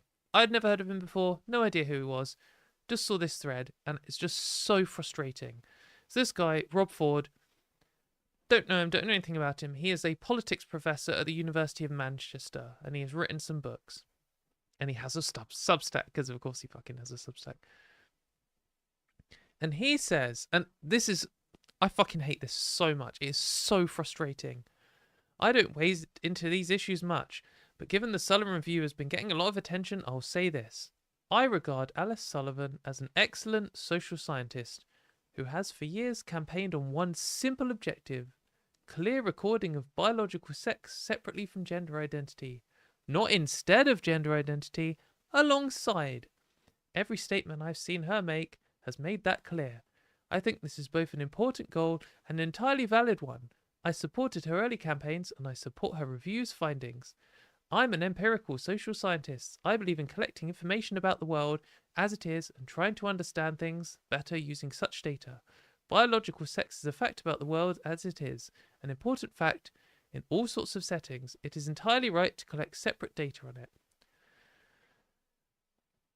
We'll cover the rest in a minute, but just before I forget what's going on, I just find this so frustrating. Maybe this guy is like a gender critical campaigner and he's lying on purpose. Potentially. I didn't get that vibe. I'm going to be ultra good faith here and say that maybe he doesn't know how extreme her positions are. Obviously he's turned off comments and he didn't really respond to lots of stuff. But you know, it's the classic thing. It's like someone said, like a bunch of white people in a room, and one of them's like, "Oh, why are you friends with Dave? He's like, you know, a black person's there, and a black person says, why are you friends with Dave? He's racist." And they'd be like, "Dave? Racist? He's nice to me. He's nice to you because you're white." Like, of course, all of the gender critical people are nice to you because you're a cis person. Of course, like, that knobhead down the pub is nice to you. You're a man. Like, you know, for sure. I mean, maybe some of my friends hold bullshit political positions that I don't know about. And if someone said to me, "Didn't you know that so one of your friends holds this horrible position?" I'll be like, "Really? No, really?" But I would want to hear what people are saying at least. I would investigate it. And I find it hard to believe that I mean, maybe they're friends, maybe they're not, maybe they work together, whatever. I know nothing about this guy. But how would he not encounter that she was involved with Sex Matters and not, like, look up to see what Sex Matters are doing? Or not, like, listen to the counter arguments from trans people? It isn't, like, she isn't just simply arguing for recording of biological sex for gender identity. She's working with Sex Matters. She's not independent from the gender critical movement. She's not like, "Oh, I don't support the gender critical movement on this. I don't support Donald Trump on this. It just happens that they agree with me on the one thing that I'm focused on." That isn't the case at all. But also this, like, not instead of gender identity alongside. Like, it's just completely missing the argument that we're making here in the first place. Like, he's saying, "Oh, you know, biological sex is a fact about the world." If we're talking about healthcare and you're recording birth sex instead of people's actual sex, then you're not recording a fact. You're obscuring a fact, and it could be potentially dangerous. Like, as we've covered a few times on the show before, when you medically transition, your sex characteristics change. Your sex changes. It doesn't change your chromosomes, but your chromosomes aren't responsible for the majority of things which differ between the sexes in healthcare. Hormones affect a whole load of stuff. Which organs you actually have affects a whole load of stuff.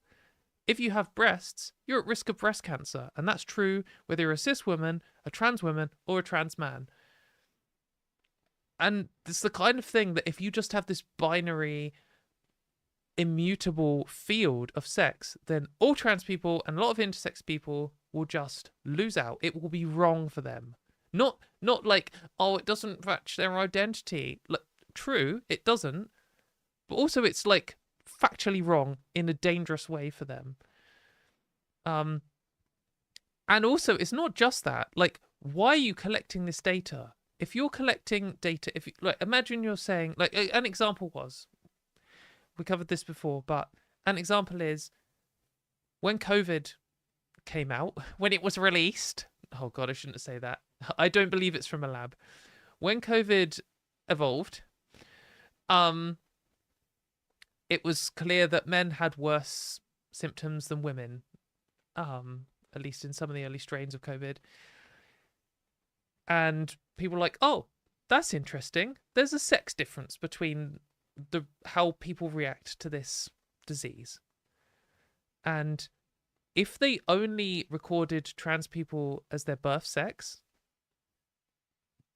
then you would miss, like, the data here, because actually it turned out that the thing affecting it was estrogen. So you would have had a bunch of women who were experiencing this disease like other women, but who were recorded as men, and it would have muddied the data and made a complete mess. Fortunately, trans people aren't a very big sample size, but it would have caused a mess. But sometimes they're collecting data for discrimination purposes, in which case, why do they need to know what your birth sex is at all? If you want, if they're recording it for, like, demographics or funding or all of this kind of stuff, why do they need to out you as trans? Why do they need to know that? If they're looking, they're doing a study on discrimination in the NHS against trans people or something, then yeah, they need to do a study where they ask people if they're trans or not, and then people have the option to volunteer that information or not. But when you are like putting it, you shouldn't be collecting extra data on people when you don't have a purpose for it, especially when it could violate their privacy or put them at risk of things, which is exactly what recording people as their birth sex does in the case of trans people. So it's like he's just completely not ever heard. At best, he's just not ever heard arguments against the position. Then he says, I think a lot of the people attacking Sullivan, sometimes in unpleasant terms. Gosh, imagine in the context of talking about trans people that some people are unpleasant. Well, I'm sure that people are only unpleasant to her and the gender criticals are never unpleasant to trans people, I'm sure. For the work she has done on this front should really take a close look at what she's calling for. Yeah! Maybe you should too, mate. And think hard about whether seeking to stigmatize or shut down a scientist making a modest request in this way is wise. She's supporting Donald Trump, mate. What are you on about? Like, she is calling for something which, like, every single trans person in the country is opposing and making good arguments about why we don't want it.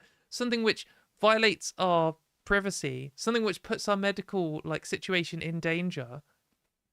It's not a modest request. It sounds modest to you because you're like, oh, yeah, just write. It's just an extra thing about me. Doesn't affect me. Just write it down. Who cares? Why is everyone making such a fuss about it? A bit more about what I think on this and why I decided to say something now.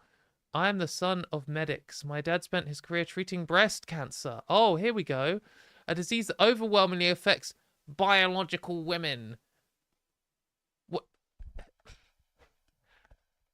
Out of all fucking things to pick, of all the things you've picked something which affects trans women and cis women. Women in general, more than men. It does affect some trans men, because some trans men either don't want or have been unable to get mastectomy.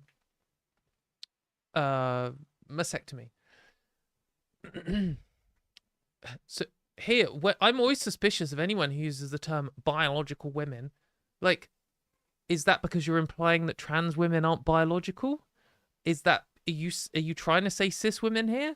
Or are you actually just ignorant and you also think that trans women are biological women and you don't realize that what she is calling for would undermine this exact fucking thing that you're talking about? Growing up in a house of medics have given me a basic core respect for the vital importance of core biological science as the foundation on which we've built the most successful human life extension improvement project ever seen. That is my personal contact for saying sex. I just want to scream reading something like this. How can you be so fucking stupid? Like, biology exists, and it does not care whether we collect data on it or not. Collecting the data helps us be better treatments and policies. It doesn't if you're recording the wrong fucking values for the data. I just cannot believe. Like, who is so stupid that they would use breast cancer as the example as why you should record trans women, people with breasts, as men? Unbelievable. You could have at least picked something that doesn't change in transition, like something to do with like there are some rare conditions which are caused by a Y chromosome, or you could have even done some misguided rant about prostate cancer, even though in trans women it is massively less likely to happen, and the fatality rate is crazy high because all of the treatment they do actually use, all of the detection methods they do use don't actually work on trans women because our bodies have changed so much that comparing us to men makes absolutely no sense at all. But at least you could make some stupid argument for prostate cancer. But you can't. What are you talking about? Like, how are there people like this? And then to just like turn off comments and to write this like smug biology exists and I believe that sex matters. Like,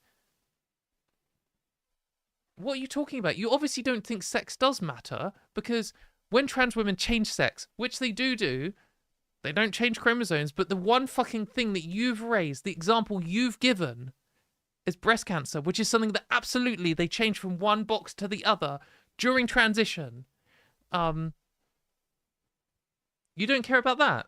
Like, you don't think that matters.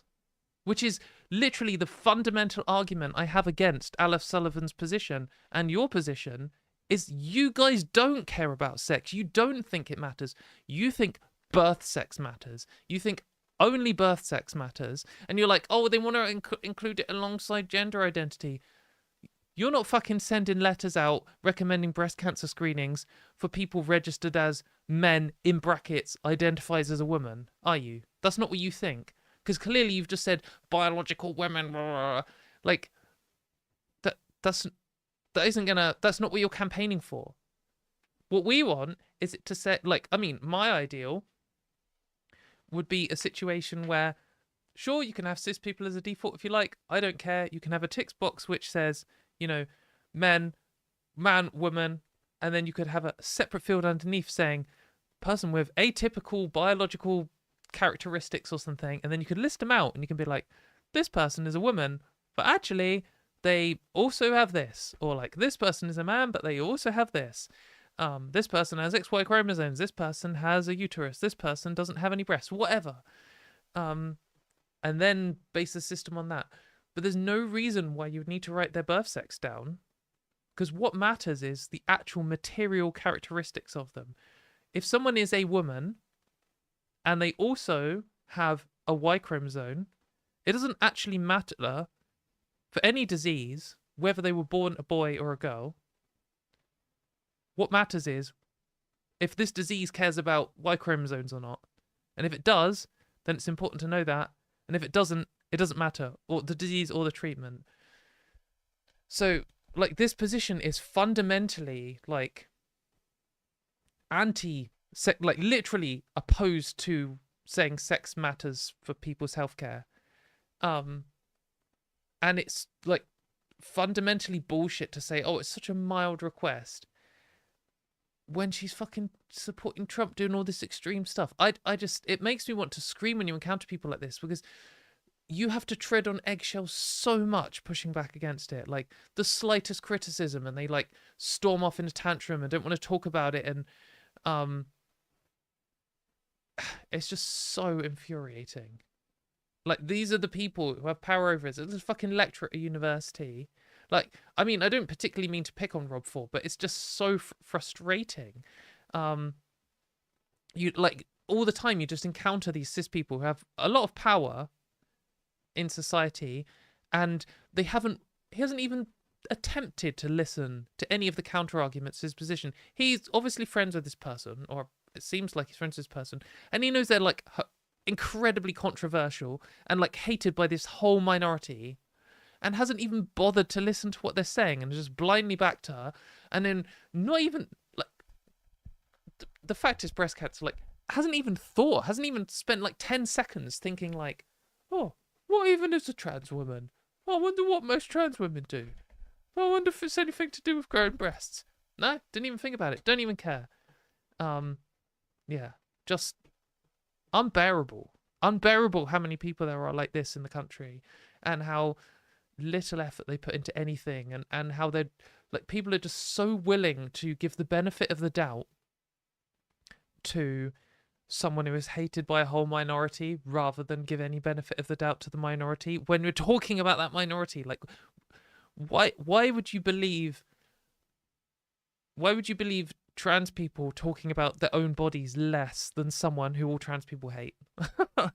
Just unreal. I can't put myself in that situation. Like, I am a trans person and I'm not privileged compared to a cis person in that sense, but I'm a load of things where I am ignorant of other people's struggles. Like, I'm ignorant of a lot of disabled people's struggles. I'm ignorant of things that people of color experience, of immigrants, like, all these different things.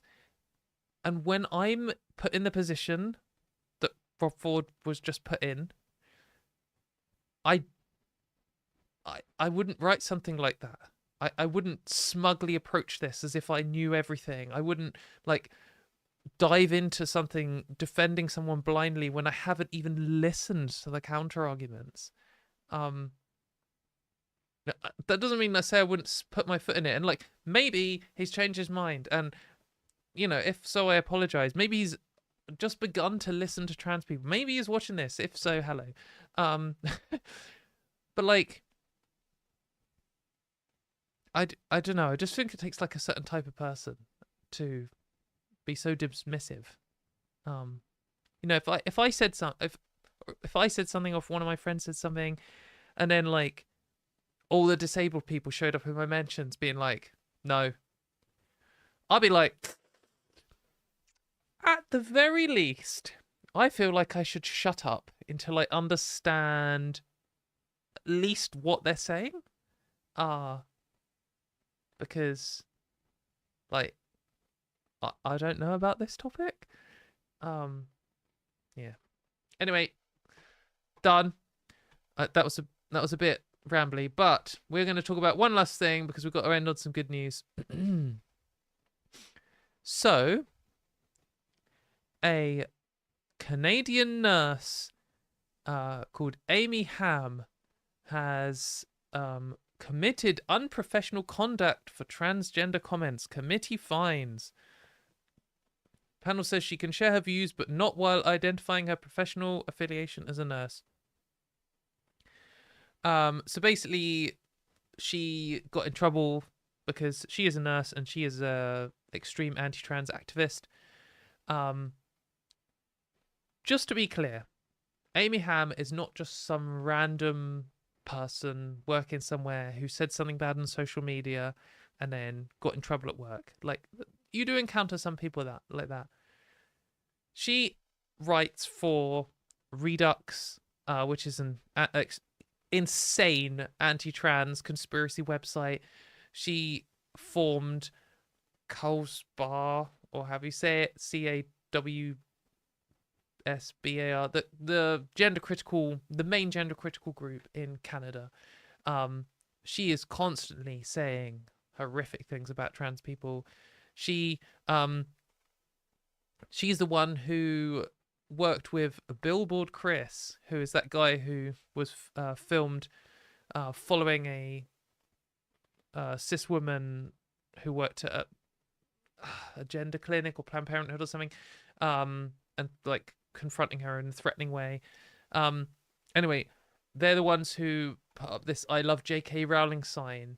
Like, she isn't an innocent bystander who said a wrong thing. She is like one of the main gender critical people in Canada. Anyway, she's been going through some disciplinary for ages now, and it's finally resolved. And it's pretty good. This is what would never happen in the UK, but I wish would happen. A real neutral look at what actually happened, which came to a reasonable conclusion. Anyway, they've said Amy Ham's statements made across various online platforms were partly designed to elicit fear, contempt, and outrage against members of the transgender community. Can you imagine if anything in the UK ruled something like this? Even though very clearly that is exactly what she did and exactly what every gender critical person does. Anyway, says she identified herself as a nurse or a nurse educator while making statements that were mostly untruthful and unfair. Oh, so it's just, man, it's weird to see organizations with power just say things that are true about trans people. Anyway, challenging the existence of trans women and advocating for a less constitutional protection for them. They found that her statements targeted towards vulnerable and marginalized people, and the comments may deter trans people from accessing the healthcare system. Yeah, of course, true. Same for any gender critical person working in healthcare. Like, in the UK, we've got these like Darlington nurses, and we've got Sandy Peggy, who are like in the exact same position as this, but not the leaders of the anti-trans movement in our country. But there's no way the panel is going to reach anything like this as the conclusion, because Canada just has less insanity, less like brain rot in all of the institutions, and better human rights for trans people, and a better culture. That's one of the main things. the media and the culture is just better, at least from my position in the UK looking over at Canada. But there's no way we'd get a rule. If we got a ruling like this, it wouldn't be covered by one of our main news organizations in such a neutral way. It would not be like, in fact, there's a good little dunk here from CBC. So throughout the hearing, Ham testified that her advocacy was meant to protect women and children in sex-segregated spaces. I'm not transphobic. I don't have any issue with trans people. It's the infringement on women and children's rights, Ham told the college disciplinary panel. She said she completely rejects the concept of gender identity, call it anti-scientific, metaphysical nonsense on social media, and has referred to trans women as men. Like, next to each other, the little thing here with two other like articles about it. Can you imagine if the BBC did this? They would never. They would be saying like, controversial panel led by, and then listing the names, declares innocent nurse as like a danger to trans people, and then they'd have a load of quotes from Helen Joyce and J.K. Rowling, and then they would be like, she says she's not transphobic, blah blah blah blah blah blah blah blah blah blah blah blah blah, and then right at the end we'll get one line from trans person saying my identity is valid, and that'll be it. So she was all look at this, just basic journalism. Like, this is the, I don't even think this is like a pro-trans position. It's so like reined back. This is like a 0 out of 10 on the scale. This is like the basic thing journalists should be doing. In the time since the hearing began, she has written several columns for a variety of media outlets, including Politics, Crime, Sex and Gender. She was a speaker at the recent Conservative Party's annual general meeting. Like, that's not like some TRA dunk, is it? Like, even this thing earlier where it says, like, you know, this feels like a dunk because she's claiming one thing and then they're giving an example of why it's untrue underneath. But this is just basic journalism, right? Person says a thing, here is the evidence. By the way, here's the conflict of interest. End of the article. That's all it needs. This is a neutral article. There's no like pro-trans thing in here at all. It's just quoting stuff. No British news organisation would do this. Anyway, Amy Ham's a horrible person. I've interacted with her before. Get fucked. She's probably going to appeal this because I'm sure she has unlimited money. I actually think it says that J.K. Rowling funded it here.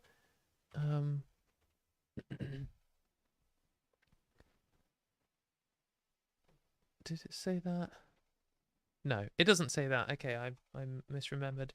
I wouldn't be surprised if she did fund this. The anti-trans movement has unlimited money. She'll probably appeal it, and then who knows? Maybe we'll lose next time. But for now, get fucked, Amy Ham. You're a horrible person, and you should not be a nurse, and you shouldn't work in any job where you might interact with another person, because if that person is trans and you're going to treat them worse, then yeah, you should be like a lumberjack or something deep in the forest where you won't interact with people. Anyway, thanks everyone.